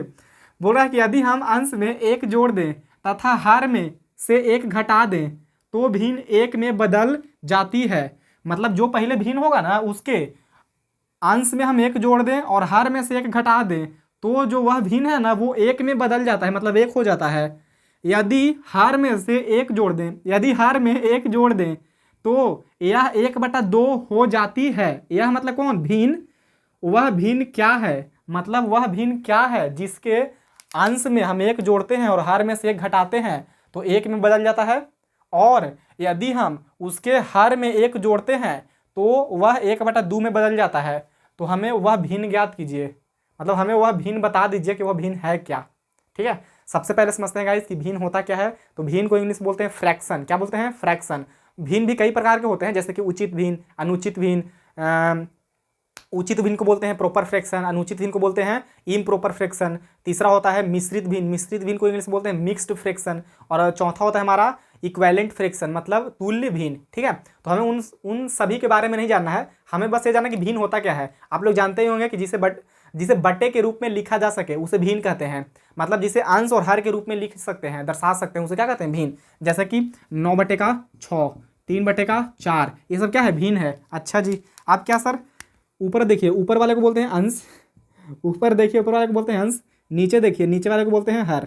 ठीक है, ऊपर वाला होता है हमारा न्यूमिरेटर, नीचे वाला होता है डिनोमिनेटर। आई होप आपको समझ में आ गया होगा। आप चलिए चलते हैं क्वेश्चन मतलब प्रश्न अनुसार। प्रश्न क्या बोला है कि हमें भिन्न ज्ञात कीजिए। तो जो हमें ज्ञात करना होता है गाइज वही हम लोग क्या कर लेते हैं? मान लेते हैं, है कि नहीं? हम आप लोगों को कई बार बताए हैं कि अगर मतलब वर्ड प्रॉब्लम क्वेश्चन रहता है, कोई समस्या वाला क्वेश्चन रहेगा, तो हम लोग हमेशा जो हमसे पूछा जाता है वही मान लेते हैं। नहीं तो जिन 2 चीज़ों के बारे में जिक्र होगा वही मान लेते हैं। तो जिक्र हुआ था एक अंश और एक हर के बारे में, तो आप अंश या हर को मान लीजिए एक्स वाई, नहीं तो डायरेक्ट भिन्न ही मान लीजिए कि माना भिन्न बराबर एक्स बटा वाई। ठीक है, तो आइए लिखते हैं सॉल्यूशन यानी हल। हल मीन्स सॉल्यूशन, क्या लिखेंगे? माना भिन्न बराबर एक्स बटा वाई। सर आप ऐसे मान लेते पहले कि माना अंश बराबर एक्स तथा भिन्न बराबर वाई, कोई दिक्कत नहीं है। तुम अंश बराबर एक्स और हर बराबर वाई मानोगे तो भिन्न तो तुम यही लिखोगे ना, एक्स बटा वाई, कोई दिक्कत। हम डायरेक्ट मान लिए हैं कि हमें बोल भी रहा था कि वह भिन्न क्या है, तो हमने मान लिया है, हमें नहीं मालूम था तो हमने मान लिया कि माना भिन्न बराबर एक्स बटा वाई। अच्छा की बात है सर। अब चलते हैं प्रश्नानुसार। प्रश्नानुसार क्या बोल रहा है सर कि अंश में एक जोड़ दें, तो पहले भिन्न लिखिए, भिन्न क्या था? एक्स बटे का वाई। अब बोल रहा है कि अंश में एक जोड़ दें, एक जोड़ना है तो एक जोड़ दो, ऊपर वाले को बोलते हैं अंश, नीचे वाले को हर, तो एक जोड़ दो अंश में। और फिर क्या बोल रहा है? तथा हर में से एक घटा दें, तो हर नीचे वाला होता है, इसमें से एक घटा दो, तो वह भिन्न कितना हो जाता है? जो पहले भिन्न था ना एक्स बटा वाई, वो कितना हो जाता है? एक हो जाता है। तो बराबर में हम क्या लिख देंगे? एक लिख देंगे। बहुत बढ़िया सर। इसके नीचे कुछ नहीं तो क्या है? एक रहता है। अब क्रॉस मल्टीप्लाई कर दीजिए, तिर्यक गुना, तो एक में एक से गुना करेंगे तो एक्स, प्लस है तो प्लस, एक में एक से गुना करेंगे तो एक, बराबर, एक में वाई से गुना करेंगे तो वाई, माइनस है तो माइनस, एक में एक से गुना करेंगे तो एक। देखिए एक्स है तो एक्स लिखिए, ये प्लस में वाई बट जाएगा तो माइनस का वाई हो जाएगा, बराबर, ये माइनस का एक माइनस एक, ये प्लस में एक है, इधर जाएगा तो माइनस का एक हो जाएगा। तो x minus y is equal to minus का टू, माइनस के वन और माइनस के वन, तो माइनस के टू नहीं हो जाएगा जुट का यार। बहुत बढ़िया, ये क्वेश्चन, ये समीकरण नंबर फर्स्ट बन गया। ठीक है, आप क्या करेंगे सर? और आगे पढ़ेंगे तो और कुछ मिलेगा हमें, सोना चांदी। देखिए बोल रहा है कि यदि हर में एक जोड़ दें, आप फिर से लिखो, भिन्न क्या था? एक्स बटा वाई।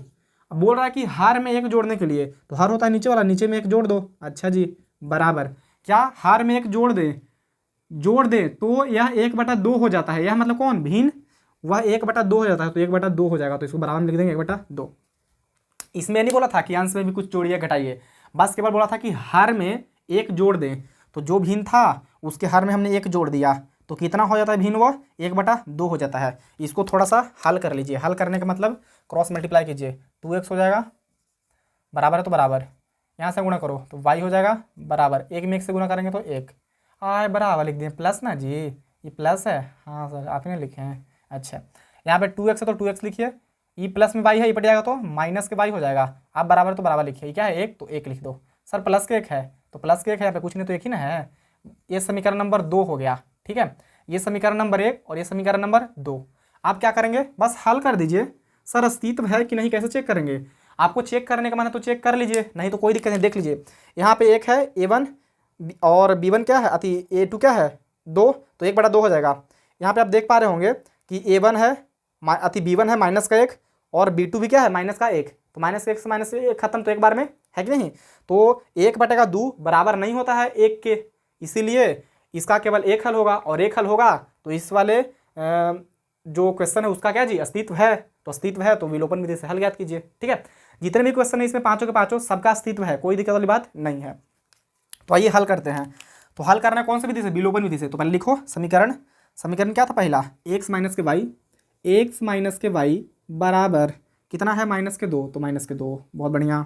फिर क्या है? दो माइनस का एक्स, मतलब 2x माइनस के वाई बराबर इधर कितना है? एक, तो हम लिख देंगे एक। ये समीकरण हमारा फर्स्ट था और ये समीकरण सेकंड था। अच्छा जी सर, विलोपन विधि में तो ये होता है ना कि मतलब किसी एक पद को विलुप्त कर दीजिए। सही पकड़े हैं आप, मतलब यही होता है कि विलोपन विधि में ना किसी एक पद को, एक पद कहने का मतलब एक्स वाला पद या तो वाई वाला पद को विलुप्त कर दीजिए। विलुप्त करने का मतलब उपाह दीजिए, उसको काट दीजिए, ठीक है, हटा दीजिए, यही होता है विलुप्त करने का मतलब। तो मान लो तुम हटाना चाहते हो वाई वाला, सर अब बार बार वाई वाला ले रहे हैं, एक्स वाला भी तो कभी हटा के दिखाओ। चलो एक्स वाला को हटा के दिखा देते हैं। देखो वाई वाला हटाएंगे ना, अच्छा वाई वाला एक्स वाला कभी और देख लेंगे। देखो वाई में कुछ करना नहीं है, इसका गुणांक एक है, इसका भी गुणांक एक है, तो यहाँ पे खाली प्लस का चिन्ह दे दो, तो ये माइनस का एक वाई और ये प्लस का वाई, तो खत्म हो जाएगा। ठीक है, तो इसलिए हमें कुछ करना नहीं पड़ेगा, इसलिए खाली चिन्ह परिवर्तन कर दो। तो ये प्लस है, देखो यहाँ पे कुछ नहीं तो प्लस है तो माइनस हो जाएगा, यहाँ पे माइनस है तो क्या हो जाएगा? प्लस, और यहाँ पे प्लस है तो क्या हो जाएगा? माइनस। सर चिन्ह क्यों परिवर्तन किए? चिन्ह इसलिए परिवर्तन किए क्योंकि y का गुणांक समान था एक एक, और यहाँ पे माइनस, यहाँ भी माइनस, तो माइनस माइनस तो जुड़ जाता है, तो माइनस के दो y हो जाएगा, और हमें तो इसको काटना है, इसीलिए वो प्लस में करना पड़ेगा। तो यहाँ प्लस करेंगे तो इधर भी तो चिन्ह परिवर्तन करना पड़ेगा, इधर भी तो करना पड़ेगा, है कि नहीं। माइनस के वाई और प्लस के वाई खत्म, मतलब एगो वाई में से एगो एक घटेगा तो जीरो, एगो वाई यहाँ प्लस में और माइनस में दूगो, मतलब एगो एक्स यहाँ प्लस में और माइनस के दूगो एक्स यहाँ है कि नहीं। तो क्या होगा देखो, प्लस में एक्स और माइनस में दो एक्स, तो घट क्या आएगा माइनस का एक्स। ऐसा क्यों सर, देखो दो एक्स में से एगो एक्स घटेगा तो एगो एक्स बचेगा, माइनस का चिन्ह है तो माइनस का चिन्ह लिखिएगा ना, क्योंकि माइनस वाला संख्या बड़ा था जी, दो है इसलिए, बराबर है तो बराबर, माइनस का एक और माइनस का दो तो माइनस का तीन, माइनस माइनस खत्म, तो एक्स बराबर आ गया हमारा तीन। बहुत बढ़िया। आप क्या करना है सर, आप क्या करेंगे, बस वही y के मान ज्ञात करेंगे। तो x के मान समीकरण एक में या दो में रख दो, किसी में भी, हम समीकरण एक में ही रख देते हैं। सर बार बार आप समीकरण एक में ही रख रहे हो, कोई खास बात नहीं। समीकरण एक में x का मान रखने पर, x का मान रखने पर आप लोग लिख लीजिएगा, ठीक है। समीकरण एक क्या है, ये x माइनस के y is equal to minus के टू। बहुत बढ़िया। आप क्या करेंगे, x के मान कितना है तीन, तो तीन लिख दो, माइनस वाई बराबर माइनस के दो, तो माइनस के वाई बराबर, देखो माइनस के दो है तो माइनस के दो, ये प्लस में तीन नहीं बढ़ी जाएगा तो माइनस के तीन, माइनस के वाई बराबर माइनस के दो माइनस के तीन तो माइनस के पाँच, माइनस माइनस खत्म, तो वाई बराबर कितना आ गया पाँच, मतलब वाई बराबर पाँच मिल गया और एक्स बराबर कितना मिला था तीन मिला था, और ये हमारा क्या हो गया फाइनल आंसर। लेकिन सर हमें तो बोला था ना कि वह भिन्न क्या है, तो चलिए भिन्न लिख देते हैं। तो हमने भिन्न को क्या माना था, लिखिए लास्ट में कि अतः भिन्न बराबर, हमने भिन्न को क्या माना था एक्स बटा वाई, तो लिख देंगे एक्स बटा वाई। अब एक्स के मान कितना आया था मुन्ना तीन, तो यहाँ पर लिख देंगे तीन बटा वाई का मान कितना आया था पाँच, तो पाँच, और ये क्या हो गया हमारा फाइनल आंसर, ठीक है। आई होप कि आपको समझ में आया होगा क्वेश्चन, बड़ा ही सिंपल है, बड़ा ही साधारण है मुन्ना, है कि नहीं। चलिए जल्दी से इसको कॉपी कर लो, ठीक है, फिर हम लोग चलते हैं क्वेश्चन नंबर 2 पे।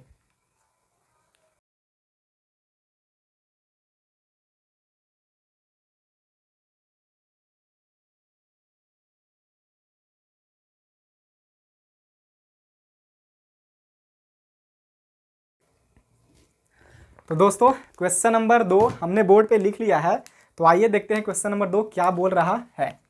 बोल रहा है कि 5 वर्ष पूर्व नूरी की आयु सोनू की आयु की 3 गुनी थी। 5 साल पहले नूरी की आयु सोनू की आयु के 3 गुनी थी। मतलब मान लो सोनू पहले 8 वर्ष के होगा, मतलब 5 साल पहले, तो नूरी कितने साल की होगी, तो उसके 3 गुने आयु के था नूरी। किसके 3 गुने, सोनू के 3 गुने। तो सोनू अगर 8 साल के है तो 8 तिहाई 24, मतलब नूरी 24 साल के हो जाएगी। अच्छा जी, आगे क्या बोल रहा है कि 10 वर्ष पश्चात, पश्चात मतलब होता है बाद, 10 वर्ष बाद नूरी की आयु सोनू की आयु की 2 गुनी हो जाएगी। 10 वर्ष बाद जो नूरी की आयु है ना, वो सोनू की आयु के 2 गुना हो जाएगा, ठीक है। मान लो कि 10 वर्ष बाद जो सोनू का आयु है वो मान लो 15 वर्ष है, तो नूरी का कितना हो जाएगा, तो 2 गुना, तो 15 दूनी 30 वर्ष। अच्छा जी, बोल रहा है कि नूरी और सोनू की आयु कितनी है, मतलब नूरी और सोनू का वर्तमान आयु कितना है ये बताना है हम लोगों को, ठीक है, क्या है वर्तमान आयु। तो कोई बात नहीं, जो हमसे पूछता है क्वेश्चन में वही हम लोग मान लेते हैं। हमें नहीं पता है कि क्या है वर्तमान आयु, तो मान लेंगे कि माना नूरी की वर्तमान आयु x वर्ष तथा सोनू की वर्तमान आयु y वर्ष है, ठीक है। चलिए तो सबसे पहले लिखेंगे हल, हल मीन्स सॉल्यूशन। क्या लिखेंगे कि माना नूरी की वर्तमान आयु बराबर x वर्ष, बहुत बढ़िया, तथा सोनू की वर्तमान आयु बराबर y वर्ष, ठीक है। सोनू और नूरी के वर्तमान आयु हमने मान लिया है। अब क्या करेंगे, हम आपको हमेशा बताते हैं कि अगर उम्र वाला क्वेश्चन है, उम्र से रिलेटेड मतलब आयु से रिलेटेड कोई प्रश्न है, तो हमेशा वर्तमान आयु तो मानोगे ही। उसके बाद तुम देखो कि किनके क्या बात चल रहा है। बात चल रहा था कि 5 वर्ष पूर्व की, 5 वर्ष पूर्व आयु की बात चल रहा था, और कितने वर्ष पश्चात, 10 वर्ष पश्चात आयु के बाद चल रहा था। तो पहले 5 वर्ष पूर्व वाला आयु निकालो, उसके बाद 10 वर्ष पश्चात वाला आयु निकालो, तब जाके फिर देखेंगे क्वेश्चन क्या बोलता है, उसके बाद आगे चलेंगे, ठीक है। आइए तो सबसे पहले 5 वर्ष पूर्व वाला आयु निकालते हैं। तो लिखो कि 5 वर्ष पूर्व, 5 वर्ष पूर्व किनकी आयु, दोनों की आयु। अब तुम यहीं से लिख दो 5 वर्ष पूर्व नूरी की आयु, फिर लिख दो यहाँ पे 5 वर्ष पूर्व सोनू की आयु। हम यहाँ बस लिख देते हैं 5 वर्ष पूर्व, दोनों के लिए कॉमन कि 5 वर्ष पूर्व किनके, नूरी की आयु, 5 वर्ष पूर्व नूरी की आयु। सोचो कि अगर अभी नूरी वर्तमान में x वर्ष की है तो 5 वर्ष पहले कितने वर्ष की होगी। अगर मैं अभी मान लो 20 वर्ष का हूं तो 5 साल पहले कितने वर्ष का होऊंगा, तो 20 में से 5 घटा दीजिए, मतलब 15 साल के। तो अगर अभी नूरी 1 साल की है, 1 साल की, तो 5 साल पहले कितने साल की होगी, तो सर x में से 5 घटा दीजिए ना, तो x में से 5 घटा देंगे, बहुत बढ़िया। फिर क्या लिखेंगे, सोनू की आयु, सोनू की आयु। अभी सोनू कितने वर्ष का है, y वर्ष का, तो 5 साल पहले कितने वर्ष का होगा, तो y माइनस के 5 साल का, है कि नहीं, y माइनस के 5 वर्ष का। अभी सोनू अगर 13 वर्ष के है तो 5 साल पहले कितने वर्ष का होगा, तो 13 में से 5 घटा दीजिए, है कि नहीं। 13 में से अगर 5 घटा देंगे तो कितना आ जाएगा, 13 में से 5 घटा दो, जितना आएगा उतने साल का हो जाएगा। समझ में आ रहा है तो बोलेगी सर समझ में आ रहा है कि नहीं, 8 साल का हो जाएगा सोनू। अब क्या करेंगे, अभी तो हम 5 वर्ष पूर्व वाला आयु निकाले हैं, अब 10 वर्ष पश्चात वाला आयु निकालो। 10 वर्ष पश्चात मतलब 10 वर्ष बाद वाला आयु, ठीक है। तो अब लिखेंगे 10 वर्ष बाद वाला आयु। तो यहाँ पे लिखो कि 10 वर्ष बाद, 10 वर्ष बाद लिख दो, बद लिखे हैं जी, बद, 10 वर्ष बाद, या फिर तुम लिख दो कि 10 वर्ष पश्चात, दोनों में से कोई लिख दो। 10 वर्ष बाद किनकी आयु, नूरी की आयु, नूरी की आयु, ठीक है। अगर अभी नूरी वर्तमान समय में x वर्ष की है तो 10 वर्ष बाद कितने वर्ष की हो जाएगी, तो x प्लस के 10 वर्ष की। अभी अगर नूरी 5 वर्ष की है तो 10 वर्ष बाद कितने वर्ष की हो जाएगी, तो 5 में 10 को जोड़ देंगे तो 15 वर्ष की। उसी प्रकार अगर अभी नूरी x वर्ष की है तो 5 वर्ष बाद कितने वर्ष की होगी, तो सर 10 वर्ष पश्चात, 10 वर्ष बाद, 10 वर्ष पश्चात, देखो यहाँ पे लिखा हुआ है 10 वर्ष पश्चात, तो 10 वर्ष पश्चात तो 10 जोड़ दीजिए। अगर अभी x वर्ष की है तो 10 वर्ष बाद तो x प्लस के 10 वर्ष की हो जाएगी। उसी प्रकार कौन है, सोनू, तो फिर लिखो सोनू की आयु, ठीक है, बराबर क्या हो जाएंगे, अभी सोनू है y वर्ष के, देखो y वर्ष के, तो y लिख देंगे प्लस, और 10 वर्ष बाद कितने वर्ष का हो जाएगा, तो 10 और जोड़ दीजिए, उतने वर्ष का हो जाएगा। चलिए देखो दोस्तों, सबसे पहले हमने वर्तमान आयु माना, फिर हमने देखा कि कितने वर्ष बाद या कितने वर्ष पहले की बात चल रहा था। तो यहाँ पे बोला था कि 5 वर्ष पूर्व, तो 5 वर्ष पूर्व की आयु निकाला दोनों का, है कि नहीं। फिर बोल रहा था कि 10 वर्ष पश्चात, तो 10 वर्ष पश्चात की आयु निकाला दोनों का। बस इतना काम करना है। अब उसके बाद चलेंगे प्रश्नानुसार। चलो तो यहाँ से चलते हैं प्रश्नानुसार। देखो प्रश्नानुसार क्या बोला, लिख भी देना, लिखना चाहोगे तो प्रश्नानुसार, नहीं तो कोई जरूरी नहीं है, ठीक है। प्रश्नानुसार इतना तो आपको करना ही पड़ेगा। दूसरा तरीका भी है, हमने दूसरा तरीका 2 वीडियो में बता चुका है, अब इसमें भी बताएंगे तो बार बार अच्छा नहीं लगता है, टाइम चल जाएगा इसमें, ठीक है। अच्छा तो लगता है लेकिन टाइम चल जाएगा, और हम टाइम को जाने नहीं देना चाहते हैं, ठीक है, मतलब ज़्यादा टाइम लग जाएगा। चलिए क्या बोल रहा है कि 5 वर्ष पूर्व नूरी की आयु सोनू की आयु की 3 गुनी थी। हम आपको ये भी बताए थे दोनों वीडियो में कि जब भी तुलना किया जाता है तो एक की आयु को बायां तरफ और दूसरे की आयु को दायां तरफ लिख दीजिए बराबर के। तो लिखो कितने वर्ष पूर्व की बात चल रहा था, 5 वर्ष पूर्व, तो 5 वर्ष पूर्व वाला आयु यही ना है, 5 वर्ष पूर्व वाला आयु नूरी की ये है और सोनू का ये है। तो लिखो x माइनस के 5 फिर बराबर 2, फिर क्या लिखेंगे सर, फिर क्या था, सोनू का आयु y माइनस के 5। जब भी तुलना किया जाए तो दोनों को बराबर के, मतलब एक को बराबर के इधर और दूसरे को बराबर के इधर लिख देना है, ठीक है। चलिए आप क्वेश्चन पढ़ो क्या बोल रहा है कि 5 वर्ष पूर्व नूरी की आयु सोनू की आयु की 3 गुनी थी। सोनू का आयु कौन सा है सर, सोनू का आयु है ये वाला y माइनस के 5, तो ये 3 गुना ये नहीं था, 3 गुना ये था नूरी की आयु, तो 3 गुना ये है, तो इधर भी 3 से गुना करेंगे तभी ना दोनों जाके बराबर होगा। मतलब हमारा जो समीकरण है वो बैलेंस कब होगा, संतुलित कब होगा, जब इधर भी 3 से गुना करेंगे। क्यों सर? क्योंकि देखो बराबर के चिन्ह है, मतलब इधर वाला बराबर होगा इधर वाले के, तो ये 3 गुना है आयु का, तो इधर भी 3 से गुना करेंगे तब ना ये भी 3 गुना आयु के हो जाएगा। और नहीं तुम इधर गुना करना चाहते हो तो इधर 3 से क्या कर दो, भाग कर दो, क्योंकि ये 3 गुना है। क्वेश्चन में कह रहा था कि नूरी की आयु सोनू की आयु के 3 गुना है, तो ये 3 गुना है, तो इधर भी 3 से गुना कर देंगे। सिंपल, समझ में आया होगा।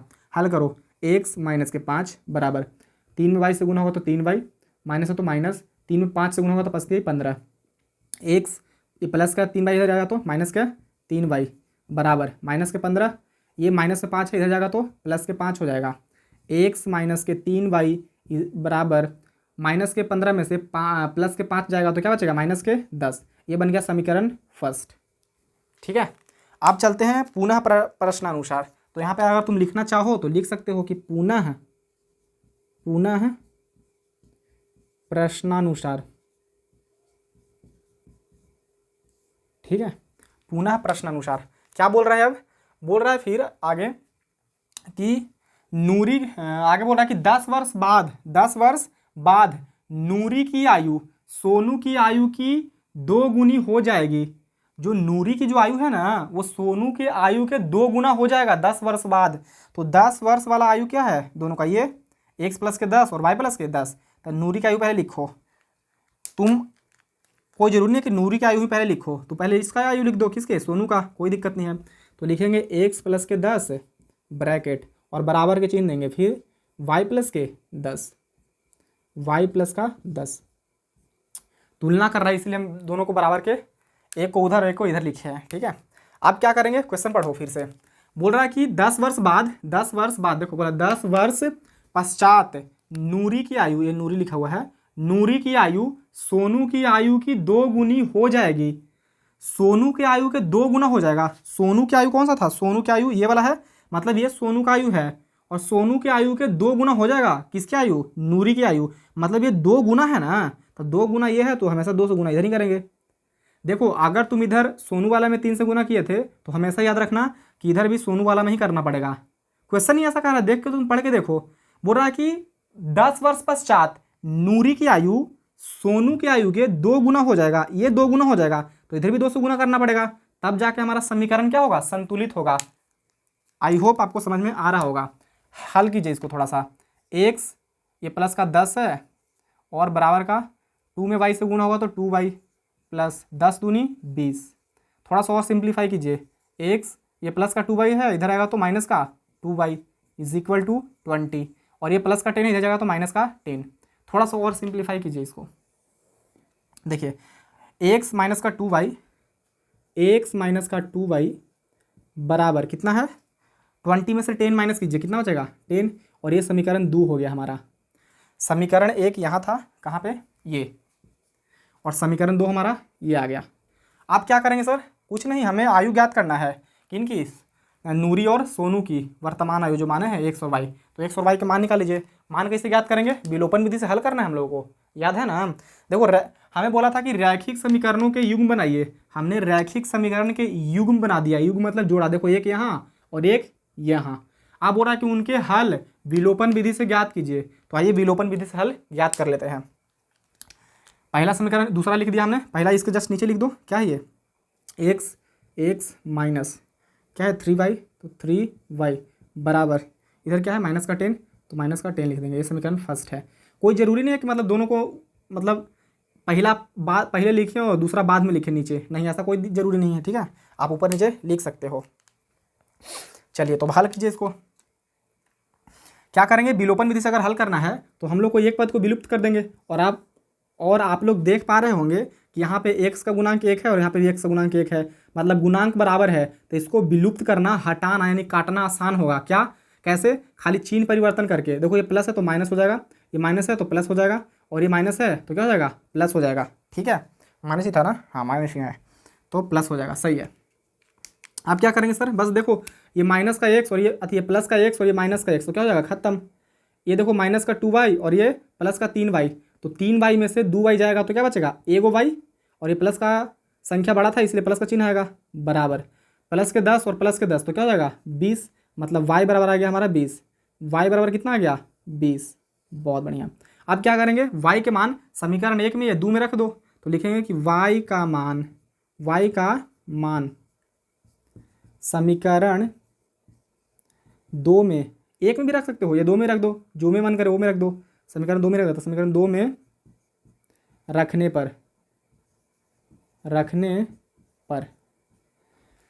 अब समीकरण 2 क्या है? समीकरण 2 यही है, लिखो x माइनस के 2y इज इक्वल टू 10। फिर क्या है, x की वैल्यू रखो, x की वैल्यू नहीं सर, x तो निकालना ही है, माइनस 2 इंटू वाई का मान कितना आया है 20, इंटू मतलब गुणा के चिन्ह दे दो, इंटू नहीं दोगे तो कोई दिक्कत नहीं है, बराबर 10। तो x बराबर करो गुणा, कितना हो जाएगा 20 दूनी 40, तो 40। अब देखो पहले भी रहने दो इसको, ये 10 है तो पहले 10 लिखो, ये 20 दूनी 40 माइनस में ना क्या और सोल्व करें सही से, चलो इसको और सही से सोल्व करते हैं, एक स्टेप और चलना पड़ेगा, x माइनस 10 अति 20 दूनी 40 बराबर 10। तो x बराबर 10, ये माइनस का इधर जाएगा तो प्लस का हो जाएगा 40, तो x बराबर कितना आ गया 50। मतलब x बराबर 50 और y बराबर 20। मतलब x y किसका, y हम लोग किसका उम्र माने थे, तो y था वो सोनू का उम्र था, और x हम लोग किसका उम्र माने थे, नूरी का आयु का, नूरी के जो वर्तमान आयु था वो क्या था 1 वर्ष, और x का आयु कितना आया है 50।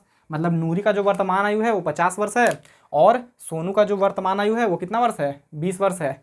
तो सर हमको लिखना पड़ेगा ना लास्ट में, नहीं भी लिखेगा तो कोई दिक्कत नहीं है, और अगर लिखना चाहते हैं तो लिख दीजिए यहाँ पे कि अतः, देखो जो बोल रहे हैं वही लिख देना, अगर लिखना चाहोगे तो लिखना कि अतः नूरी की आयु बराबर x, जो तुम माने थे वही लिखना कि अतः नूरी की वर्तमान आयु बराबर x, और x की वैल्यू कितना है यहाँ पे 50, तो यहाँ पे लिख देंगे 50, ठीक है। फिर लिखना कि सोनू की वर्तमान आयु बराबर y, और y की वैल्यू कितना आया था, y की वैल्यू है 20, तो यहाँ पे 20 लिख देना बराबर में, आंसर समझ में आ गया होगा आई होप, ठीक है। चलिए तो ये हमारा दूसरा प्रश्न रहा। अब चलते हैं हम लोग दूसरा के तीसरा भाग में, तो आप लोग जल्दी से इसको क्या कर लीजिए, कॉपी कर लीजिए, ठीक है।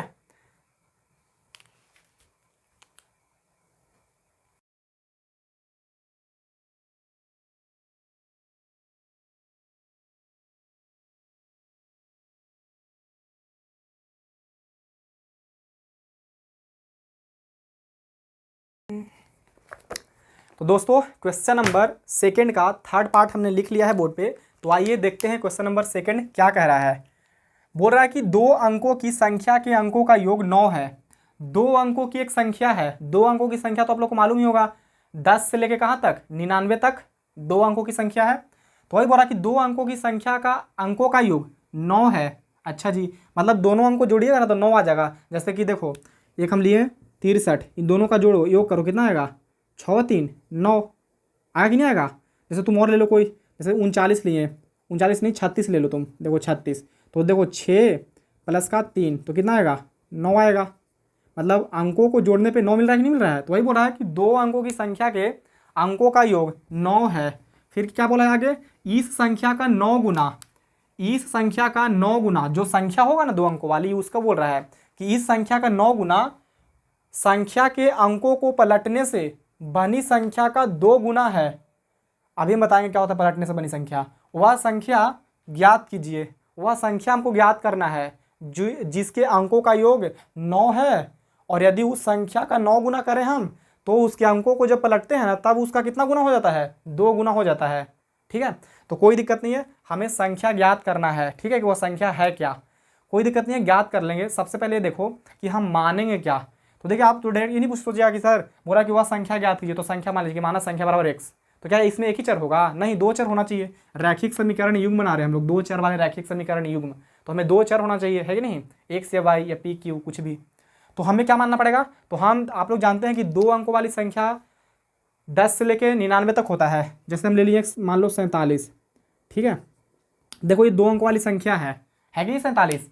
अब इसको एक को बोलते हैं हम, इधर वाले को बोलते हैं इकाई, बोलते हैं कि नहीं बोलते हैं, बिल्कुल सर बोलते हैं। इधर वाले को क्या बोलते हैं, दहाई बोलते हैं, हाँ जी बिल्कुल, इकाई दहाई सैकड़ा हज़ार 10,000 लाख 10 लाख करोड़, ये तो मालूम है ना सबको, हाँ। तो देखो इस संख्या को यदि हम दूसरे तरीका से लिखना चाहें तो और कैसे लिख सकते हैं, मतलब ये 7 है तो 7 लिखो, इकाई का मतलब होता है 1, और 7 है तो 7, और इकाई का मतलब 1, तो 1 से गुणा कर दो, प्लस के प्लस, मतलब प्लस देना पड़ेगा आपको। ये दहाई का अंक है तो 4 है तो 4 लिखो। अब दहाई का मतलब क्या होता है 10, तो इसमें कितना से गुना कर देंगे 10 से, मतलब 4 गुणा 10 और प्लस है तो प्लस, 7 में 1 से गुना करो तो 7 ही आएगा, तो 7। मतलब इसको हम इस तरीके से लिख सकते हैं, लिख सकते हैं कि नहीं लिख सकते हैं? आई होप आपको समझ में आ रहा होगा। 2 अंकों वाली संख्या को हम इस तरीके से लिख सकते हैं, जैसे मान लो है हमारे पास 95।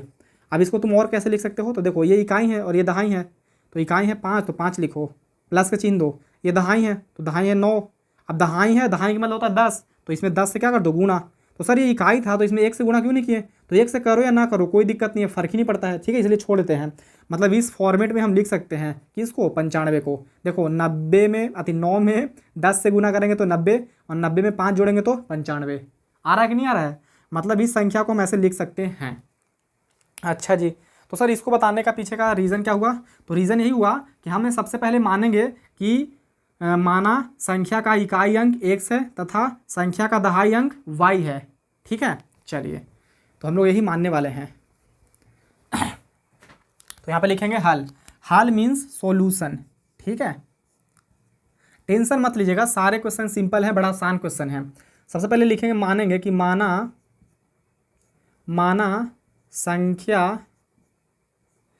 संख्या का इकाई अंक, आप पहले दहाई भी मान सकते हो, कोई दिक्कत नहीं है। संख्या का इकाई अंक बराबर x है, ठीक है। तुम y मान लो, जो मन करे वो मान लो, कोई जरूरी नहीं कि x ही मानना है, तुम y मान लो या तुम पहले दहाई अंक मान लो, जो मन करे वो मान लो।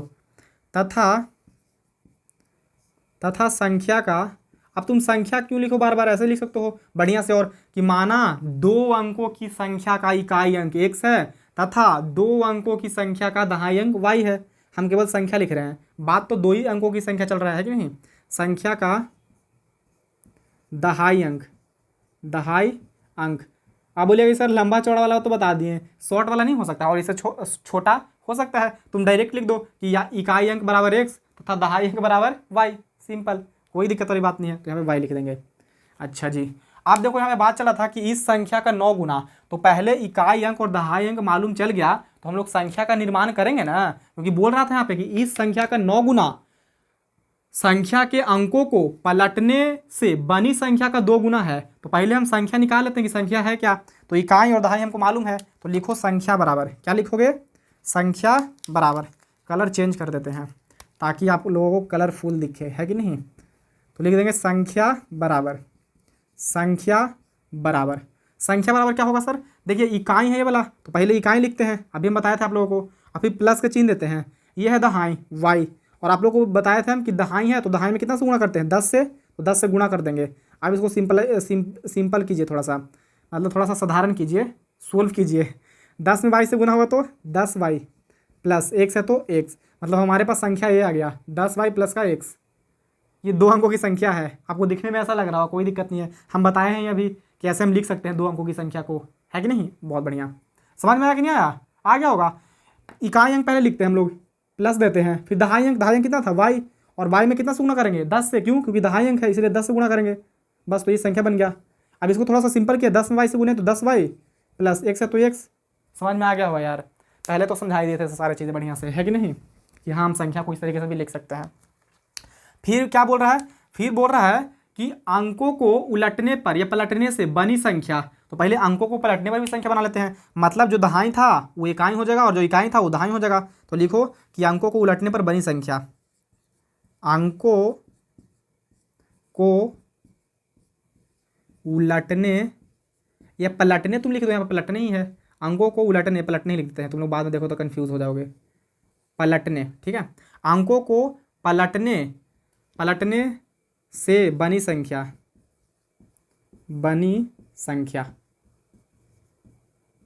बराबर। अब देखो अंक को पलट दो, तो ये y था वो इधर आ जाएगा, तो लिखो y प्लस, अभी जो x था इधर आ जाएगा, तो 10 है तो 10 और x। समझ में आया कि नहीं आया? आ गया होगा जी। देखो हम बोलेंगे कि एक संख्या है 47, अब बोलेंगे कि इसके अंक को पलट दो, तो 7 इधर 4 इधर, है कि नहीं। तो अंक इसमें क्या था? x और y, तो y आ गया इधर और x आ गया इधर। आई होप आपको समझ में आया होगा। समझ में आ रहा है कि नहीं आ रहा है गाइस? आ रहा है सर। चलिए आ रहा है, अगर इतना करने आ गया ना तो समझिए कि अब आपसे ये क्वेश्चन बन जाएगा। अब तो बड़ा ही सिंपल है, कुछ है ही नहीं। अब चलेंगे प्रश्नानुसार। देखिए क्या बोल रहा था कि 2 अंकों की संख्या के अंकों का योग 9 है, तो 2 अंकों की संख्या क्या माने थे हम? ये वाला, ये था संख्या। अब इसके अंक क्या है? x और y, तो लिखो एक्स प्लस वाई बराबर कितना है 9 है। मतलब अंकों का योग कितना दिया हुआ था 9, अंकों का योग 9 है।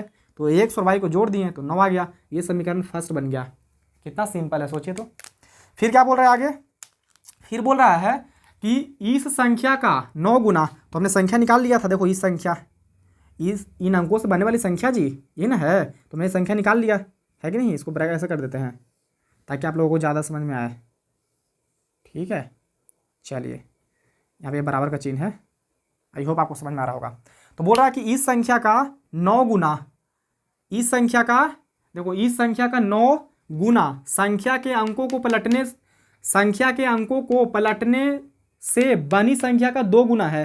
संख्या के अंकों को पलटने पर बनी संख्या क्या था ये, तो इससे 2 गुना है। कौन सी संख्या, जो पहले वाली संख्या था ना उसका ये 9 गुना, मतलब तुलना किया जा रहा है। तो पहले तुम लिख दो, बोला कि इस संख्या, तो ये संख्या लिखो 10 वाई प्लस का एक्स बराबर, तुलना करता है तो हम लोग क्या कर बोले थे आप लोगों को कि बराबर के दोनों तरफ लिख देंगे दोनों संख्याओं को। तो इधर लिख दिए एक को, और फिर बोला था कि इस संख्या का 9 गुना अंकों को पलटने से बनी संख्या का 2 गुना है। तो अंकों को पलटने पर संख्या क्या बना था 10x प्लस का y। बहुत बढ़िया। अब क्या बोल रहा है आप, चलो बढ़िया से पढ़ो। बोल रहा है कि इस संख्या का 9 गुना, तो इस संख्या मतलब ये था ना, इस संख्या का 9 गुना, तो 9 से गुना कर दो। इस संख्या का 9 गुना, तो 9 से गुना कर दिए। इस संख्या का 9 गुना, तो 9 से गुना कर दिए। संख्या के अंकों को पलटने से बनी संख्या का दुगुना है। मतलब जब इधर 9 से गुना कर दिए ना, तो जो संख्या था पहले उसके अंकों को पलटने पर जो बस संख्या बना ना, उसका मतलब इसका ये 2 गुना हो गया। तो अब ये 2 गुना हो गया तो इधर भी 2 से गुना कर देंगे, तब जाके बराबर हो जाएगा समीकरण, यानी संतुलित हो जाएगा। समझ में आया कि नहीं आया मिथिलेश, तुम ये पहले बताओ। आगे समझ में, और एक बार बढ़िया समझो तुम्हारे लिए ही। ठीक है, देखो बोल रहा था कि इस संख्या का 9 गुना, तो हमने संख्या बनाया था ये, तो ये संख्या का 9 गुना, तो 9 से गुना कर दिए। तुलना करा था तो बराबर के दोनों तरफ लिखे संख्याओं को पहले। तो इस संख्या का 9 गुना, तो 9 से गुना कर दिए। संख्या के अंकों को पलटने से बनी संख्या, तो अंकों को पलटने से बनी संख्या क्या था 10x प्लस का y, तो इधर है 10x प्लस का y। अंकों को पलटने से बनी संख्या का दुगुना है। मतलब जब इधर आप 9 से गुना कर दिए ना, तो अब जो अंकों को पलटने से बनी संख्या है ना उसका ये 2 गुना हो गया। तो ये 2 गुना हो गया तो इधर भी तो 2 से गुना करेंगे। ठीक है, और तो ऐसा समझो कि संख्या के अंकों को उलटने पर बनी संख्या का दुगुना है, तो इधर 2 से गुना कर दो। यही है अंकों को उलटने पर बनी संख्या, तो इधर 2 से गुना, सिंपल। आई होप गाइज आपको समझ में आ रहा होगा। अब नहीं आ रहा है तो हम क्या ही कर सकते हैं, भगवान देख रहे हैं, एक दिन सब सही कर देंगे। करो, 9 में 10 से गुना करेंगे तो 90, तो लिख देंगे 90, y है तो y प्लस, फिर क्या लिखेंगे सर, सही से नहीं लिखा रहा है जीवक। 10 में 9 से गुना करेंगे तो क्या हो जाएगा 90y, ये y भी है, प्लस है तो प्लस। 9 में 1 से गुना करेंगे तो 9x बराबर 10 दूनी 20x प्लस 2 में 22 से गुना करेंगे तो 2y। थोड़ा सा और सिंपल करो, 9x है तो 9x लिखो पहले। सर y भी तो है, y भी लिखेंगे अभी। ये 20x इधर आएगा तो माइनस के 20x हो जाएगा, है कि नहीं। और फिर देखो ये 90 है तो प्लस का 90, किसका कुछ नहीं तो प्लस है, तो प्लस के 90y। और ये माइनस में प्लस में 2y है, इधर आएगा तो माइनस के 2y हो जाएगा। सर तो इधर तो कुछ नहीं बचा, कुछ नहीं बचा तो क्या बचा 0। बस थोड़ा सा इसको और सिंपल कर दो, शायद आप लोगों को दिख रहा होगा। देखो 20x में से 9x जाएगा तो क्या बचेगा 11 को x, लेकिन माइनस वाला चिन्ह आ जाएगा क्योंकि माइनस का संख्या बड़ा है। देखो यहाँ पे प्लस का 90y और माइनस का 2y, तो क्या बचेगा प्लस के 88y और बराबर का 0। इसको और थोड़ा सिंपल कर सकते हैं, 11 कॉमन लेके, चाहो तो कर दो, कर दें, चलो कर देते हैं सिंपल, थोड़ा सा ज़्यादा ईजी हो जाएगा। देखो 11 इसमें भी है, 11 इसमें भी है। सर 11 कहाँ इसमें है, तो 88 को अपने ही लिख सकते हैं, 11 गुना 8, हाँ लिख सकते हैं। मतलब 11 इस वाले पद में भी है, 11 इस वाले पद में भी, तो 11 को कॉमन ले लो, तो लिख लेते हैं कॉमन 11 को। तो क्या बच गया अंदर, 11 को कॉमन लिया है तो माइनस का x बचेगा, तो माइनस का x लिख देंगे, प्लस है तो प्लस। तुम माइनस को भी कॉमन ले सकते हो, कोई दिक्कत नहीं है। ठीक है, 88 में से 11 कॉमन ले लिए हम बाहर, तो क्या बच जाएगा अंदर 8, तो 8 लिख देंगे। और ये y है तो y लिख दीजिए। सर 8 कैसे बचा, तुम 88 को ऐसे नहीं लिख सकते हो, 88 को तुम ऐसे नहीं लिख सकते हो, 11 गुना 8, 11 × 88, तो 11 कॉमन लिए हैं तो 8 है ना खाली बचेगा, तो 8 लिखे हैं। ठीक है, चलिए अब क्या करेंगे, बराबर में कितना था 0, तो बराबर में 0 लिख देंगे। बहुत बढ़िया, माइनस का x प्लस का 8y बराबर, ये गुणा में 11, ये पड़ जाएगा तो भाग में, और 0 में 11 से भाग करेंगे तो 0 ही आएगा। ये समीकरण 2 बन गया। ठीक है, यहाँ पे हमारा आ गया समीकरण नंबर 1 और यहाँ पे आ गया हमारा समीकरण नंबर 2। आप क्या करेंगे सर, कुछ नहीं, विलोपन विधि से हल ज्ञात कर दीजिए। तो आइए करते हैं। दूसरा समीकरण वहाँ लिख दिए हैं, पहला ये है तो पहला यहीं पे सटा के लिख दो। क्या है, एक्स प्लस के वाई, तो एक्स प्लस का वाई एक्स प्लस का वाई बराबर, इधर क्या है 9, तो यहाँ पे लिख देंगे 9। बस अब इसको हल करो। हल कैसे करें सर, ये समीकरण नंबर 1 है। हल करने तो आता ही है विलोपन विधि से। कोई एक पद को हटा दो, एक्स वाला पद को या वाई वाला पद को। देखो यहाँ भी एक गुणांक है, यहाँ भी एक गुणांक है, ये माइनस में या प्लस में, तो ऐसे ही खत्म हो जाएगा। माइनस का एक्स और प्लस का एक्स तो घट के 0। 8 गो वाई और ये 1 गो वाई, तो क्या गो वाई, 9 गो वाई बराबर, ये जोड़ो तो 0 में 9 जोड़ेंगे तो 9, तो वाई बराबर आ गया 9। ये गुणा में है 9 तो ये जाएगा तो भाग में 9, 9 से 9 खत्म एक बार में, तो वाई बराबर कितना आ गया 1। वाई के मान आ गया गाइस 1। बहुत बढ़िया। आप किसका मान ज्ञात करना है सर, एक्स के मान, तो एक्स का मान ज्ञात करो। तो वाई का मान समीकरण 1 में या 2 में रख दो, किसी में भी रख दो। हम समीकरण 1 में रख देते हैं, ठीक है, ये 2 में रख दें, जिसमें मान है उसमें रख दो तुम। तो लिखेंगे कि वाई का मान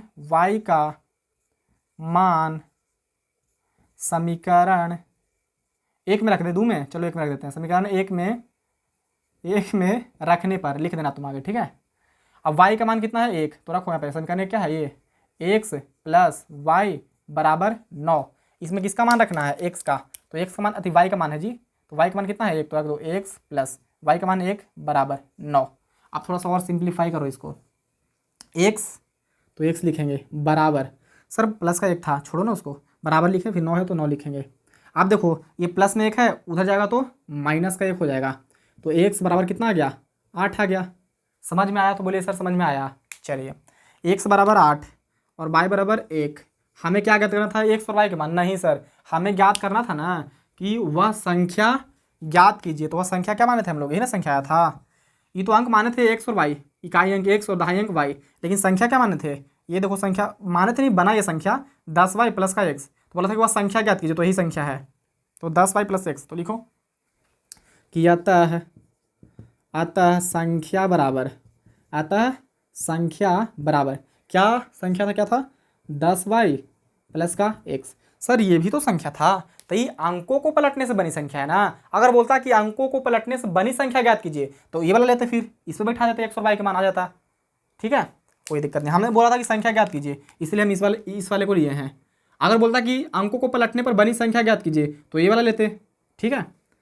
चलो 10 है तो 10 गुणा वाई की वैल्यू कितना है गाइस, वाई की वैल्यू है 1, तो यहाँ पे लिख देंगे 1, प्लस है तो प्लस, एक्स की वैल्यू कितना है 8, तो 8 लिख देंगे। तो आंसर 10 में 1 गुना तो 10 प्लस 8 है तो 8, तो कितना आ गया 18। और ये क्या हो गया हमारा फाइनल आंसर। तो आई होप गाइस कि क्वेश्चन समझ में आ रहे होंगे, नहीं आ रहे हैं तो कोई दिक्कत वाली बात नहीं है, एक दिन सब सही हो जाएगा, ठीक है। तो ये क्वेश्चन को कॉपी कर लो जल्दी से, उसके बाद चलते हैं क्वेश्चन नंबर 4 पे, ठीक है।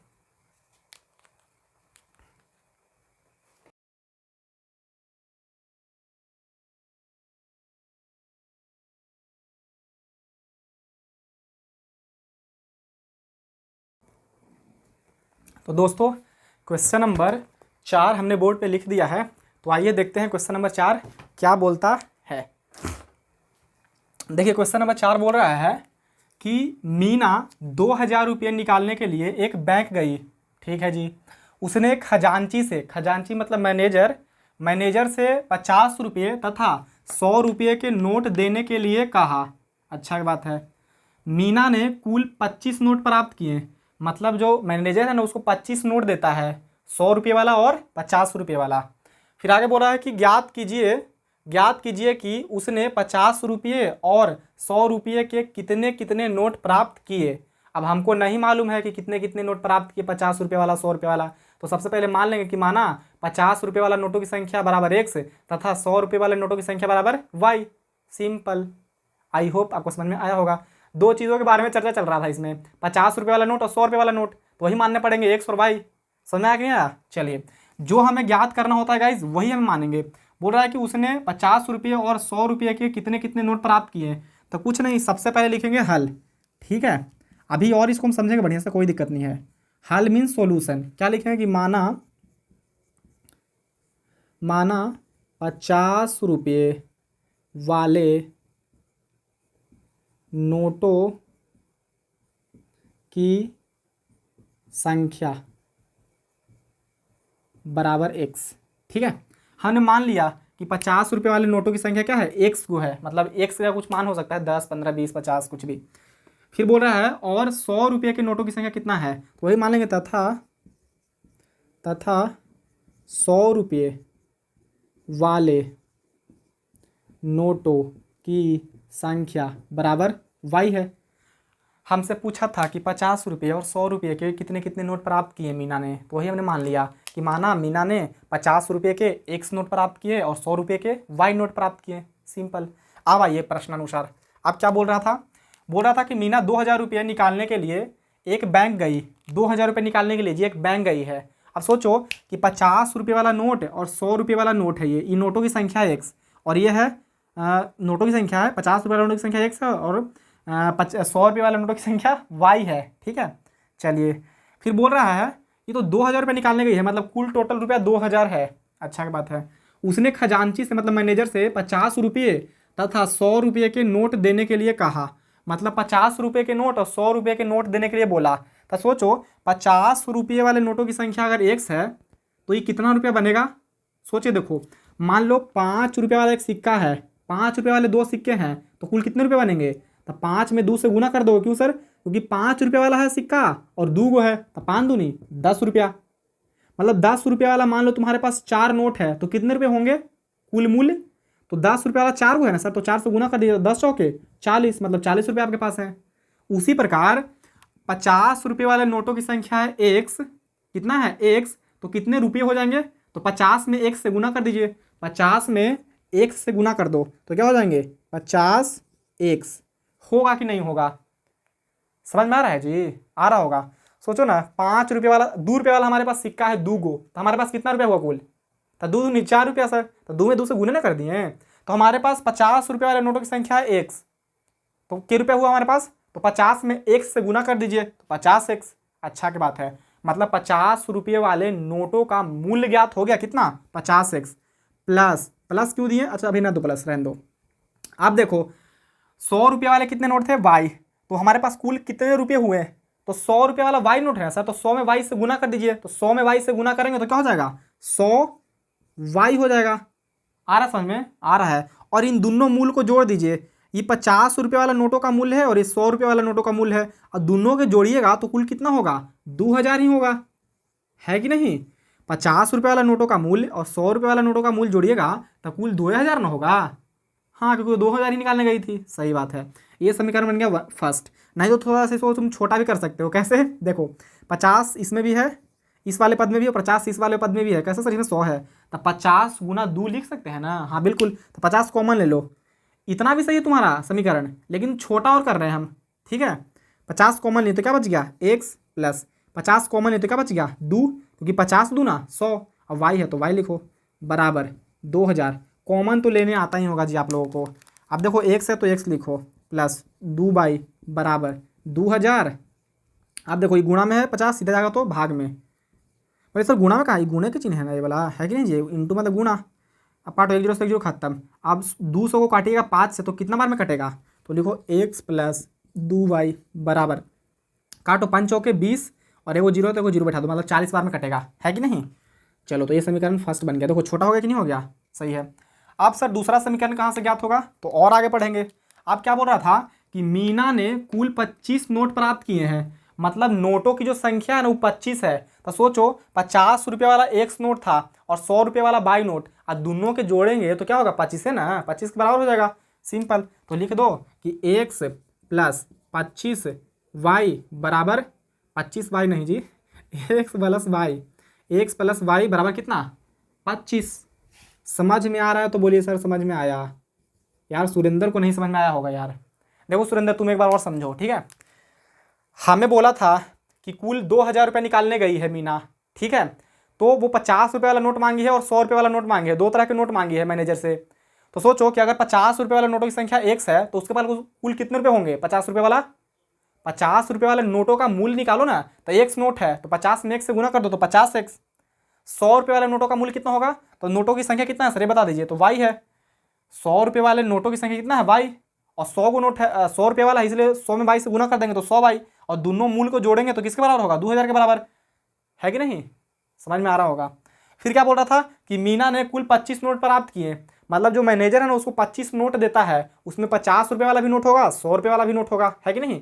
तो हम पता है कि नोटों की संख्या वाई, मतलब वाई कह रहे हैं, 50 रुपये वाले नोटों की संख्या एक्स और 100 रुपये वाले नोटों की संख्या वाई। तो दोनों के जोड़ देंगे तो 25 के बराबर नहीं हो जाएगा, 25 नोट के बराबर हो जाएगा।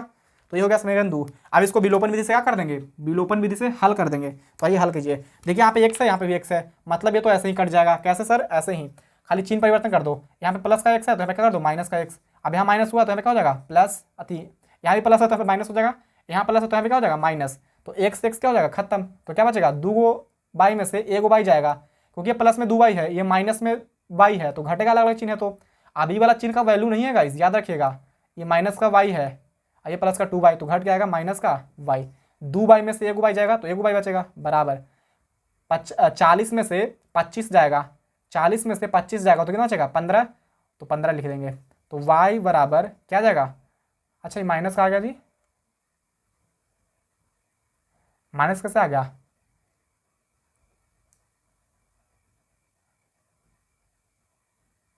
माइनस का तो नहीं आना चाहिए यार।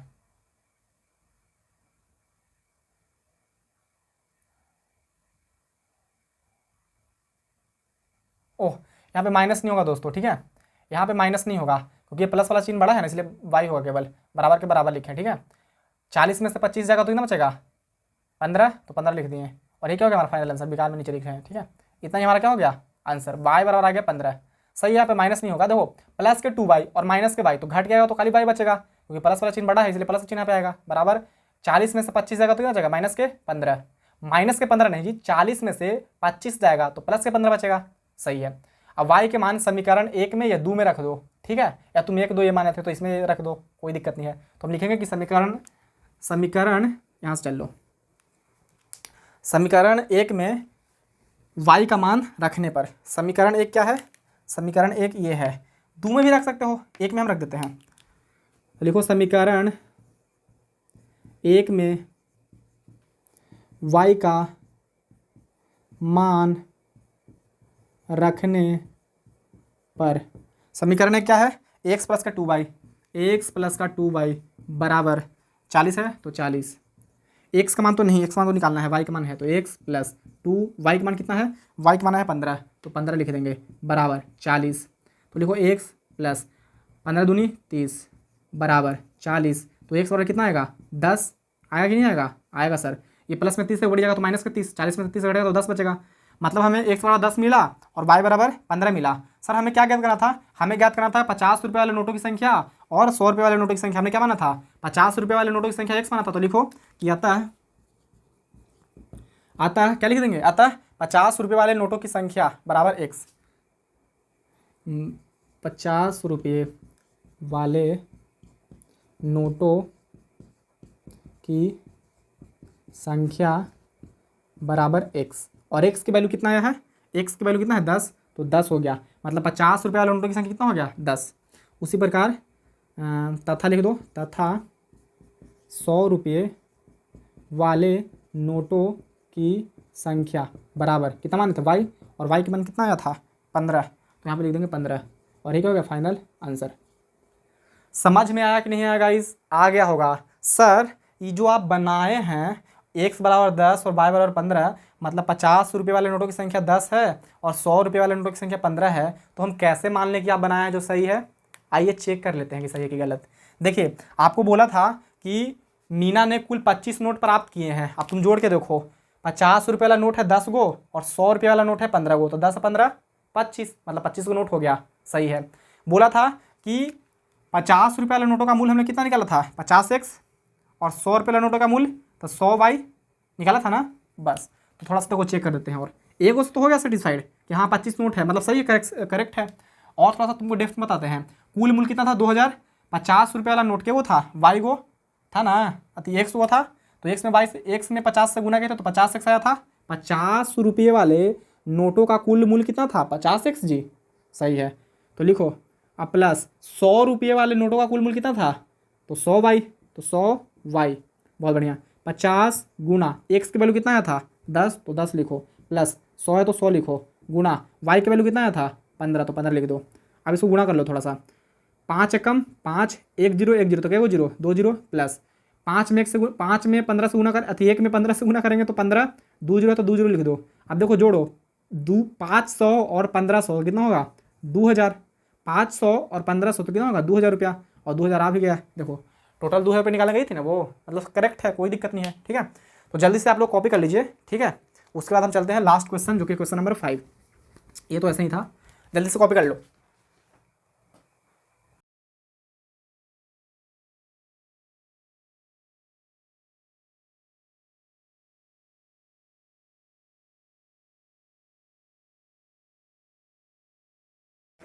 तो दोस्तों क्वेश्चन नंबर 5 हमने बोर्ड पे लिख दिया है, और यह क्वेश्चन नंबर 5 इस प्रश्नावली का लास्ट क्वेश्चन है।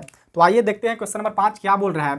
बोल रहा है कि किराए पर पुस्तकें देने वाले किसी पुस्तकालय का प्रथम 3 दिन का एक नियत किराया है। नियत किराया कहने का मतलब कि फिक्स किराया है प्रथम 3 दिन का। ठीक है, 3 दिन का फिक्स किराया है, मान लो 50 रुपया होगा, 60 रुपया होगा, 75 रुपया होगा, कुछ भी हो सकता है।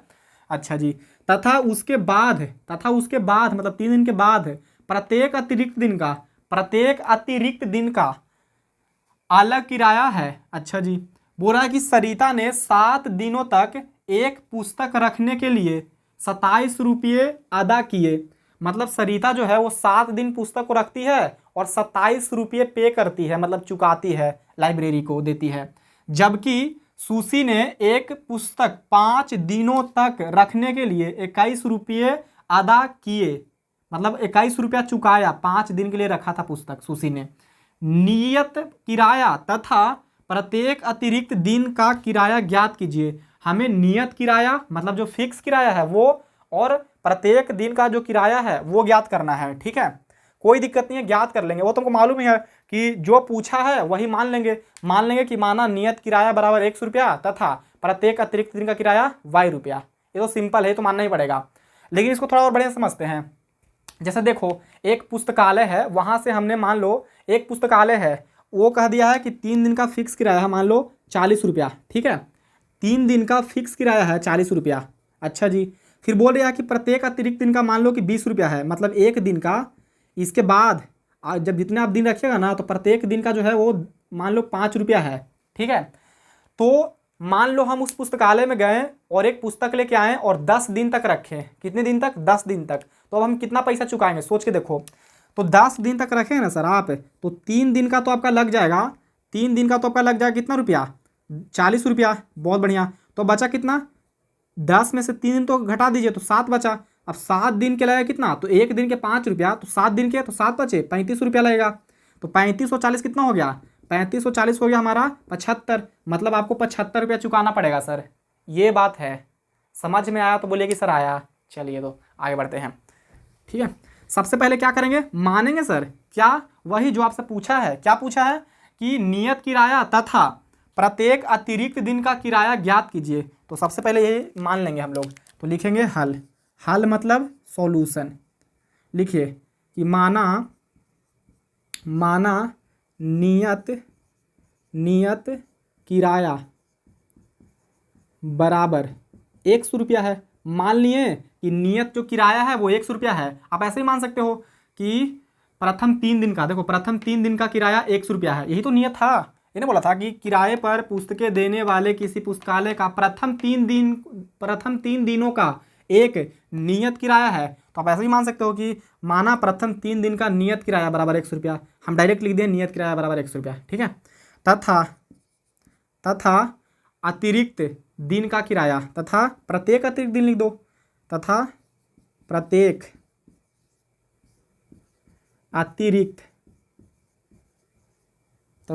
अतिरिक्त दिन का किराया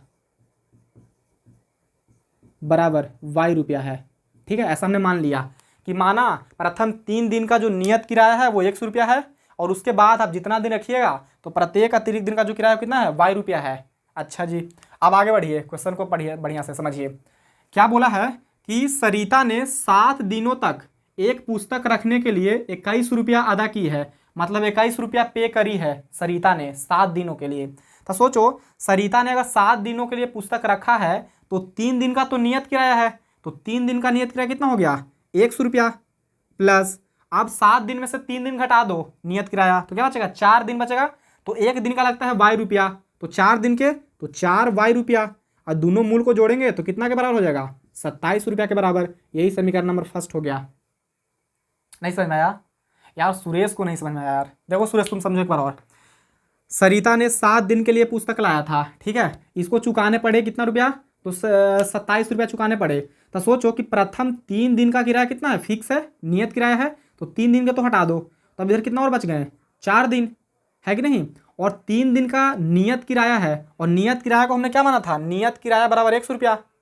बोला था ना कि प्रथम 3 दिनों का एक नियत किराया है, तो प्रथम 3 दिनों का नियत किराया है, तो 3 दिन का कितना लग जाएगा, 100 रुपया। मतलब इधर लग गया 100 रुपया प्लस, अब 4 दिन बचे, तो एक दिन के लगता है वाई रुपया। देखो प्रत्येक अतिरिक्त दिन का किराया वाई रुपया, तो 4 दिन रखा है तो 4 वाई रुपया, है कि नहीं।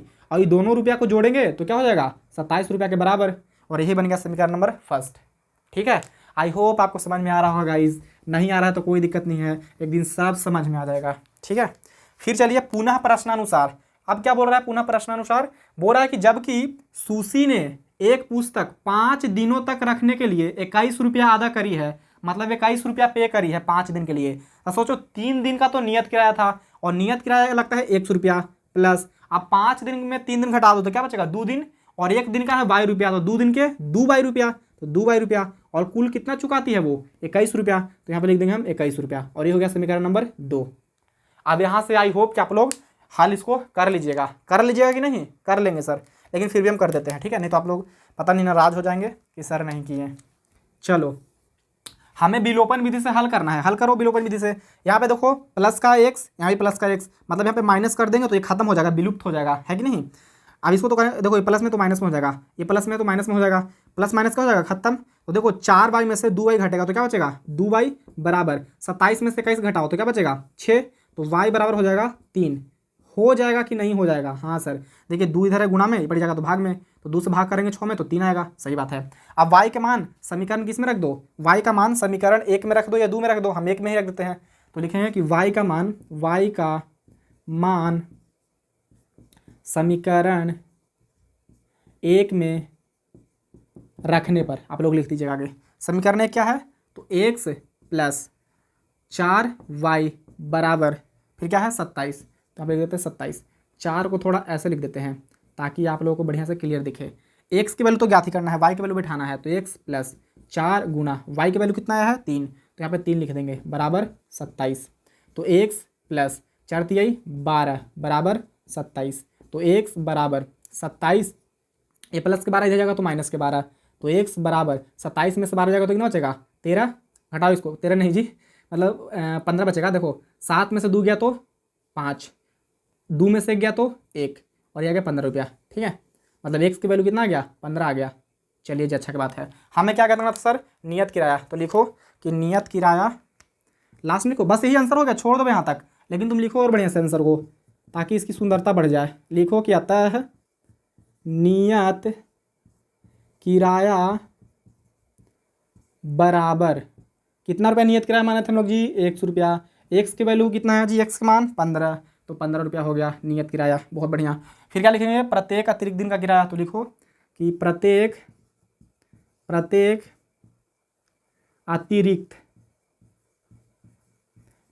अतिरिक्त दिन का किराया, अब इधर आपको नहीं दिखेगा तो यहाँ पे लिख देते हैं, प्रत्येक अतिरिक्त दिन का किराया हमने क्या माना था वाई रुपया, तो यहाँ पे लिख देंगे वाई, और वाई का मान कितना आया है, वाई का मान देखो कितना आया है 3 आया है सर, तो 3 रुपया हो जाएगा, ठीक है, और यही क्या हो गया फाइनल आंसर। आई होप कि आपको समझ में आया होगा। सर अब चेक कैसे करें कि आप सही बनाए हैं कि गलत बनाए हैं, हमको चेक भी तो करना है। तो देखिए आप चेक कैसे कर सकते हैं, एक्स बराबर वाई बराबर है 3, मतलब प्रत्येक दिन का किराया है 3 रुपया, और नियत किराया है 15 रुपया। तो सोचो पहले कौन थी, सरिता ने 7 दिन तक पुस्तक रखी थी, तो सोचो 3 दिन का तो नियत किराया है फिक्स, कितना रुपया 15 रुपया, तो 15 तो हो गया इधर, ठीक है, और बचा 4 दिन और, तो 4 दिन में एक दिन का कितना लगता है 3 रुपया, तो 4 दिन के तो 4 थी 12, और 12 में 15 जोड़ दो तो 27, और देखो 27 पे अदा करी थी कि नहीं करी थी, बिल्कुल करेक्ट है। इसी प्रकार तुम सुशी को भी चेक कर सकते हो, सुशी ने कितने दिन तक रखा था 5 दिनों तक, तो कितना रुपया अदा करी थी 21 रुपया, तो 3 दिन का तो नियत किराया था 100 रुपया, और एक्स का मान कितना है 15 रुपया, मतलब 3 दिन का तो 15 रुपया लग गया। अब बचे 2 दिन, तो 1 दिन के 3 रुपया, 1 दिन के 3 रुपया, तो 2 दिन के 3 दूनी 6 रुपया, 6 और 15 कितना हो जाएगा, 15 और 6 21, तो 21 रुपया अदा करी है। मतलब बिल्कुल करेक्ट है, इसमें कोई दिक्कत नहीं है। तो गाइज कैसा लगा वीडियो कमेंट करके जरूर बताइएगा, और वीडियो अच्छा लगने के बाद क्या होता है वो आपको मालूम है, ठीक है। तो आज के लिए इतना ही रहेगा, चलते हैं, मिलते मतलब जाते हैं और फिर मिलेंगे नेक्स्ट वीडियो में, जो कि रहेगा प्रश्नावली 3.5, ठीक है। चलिए।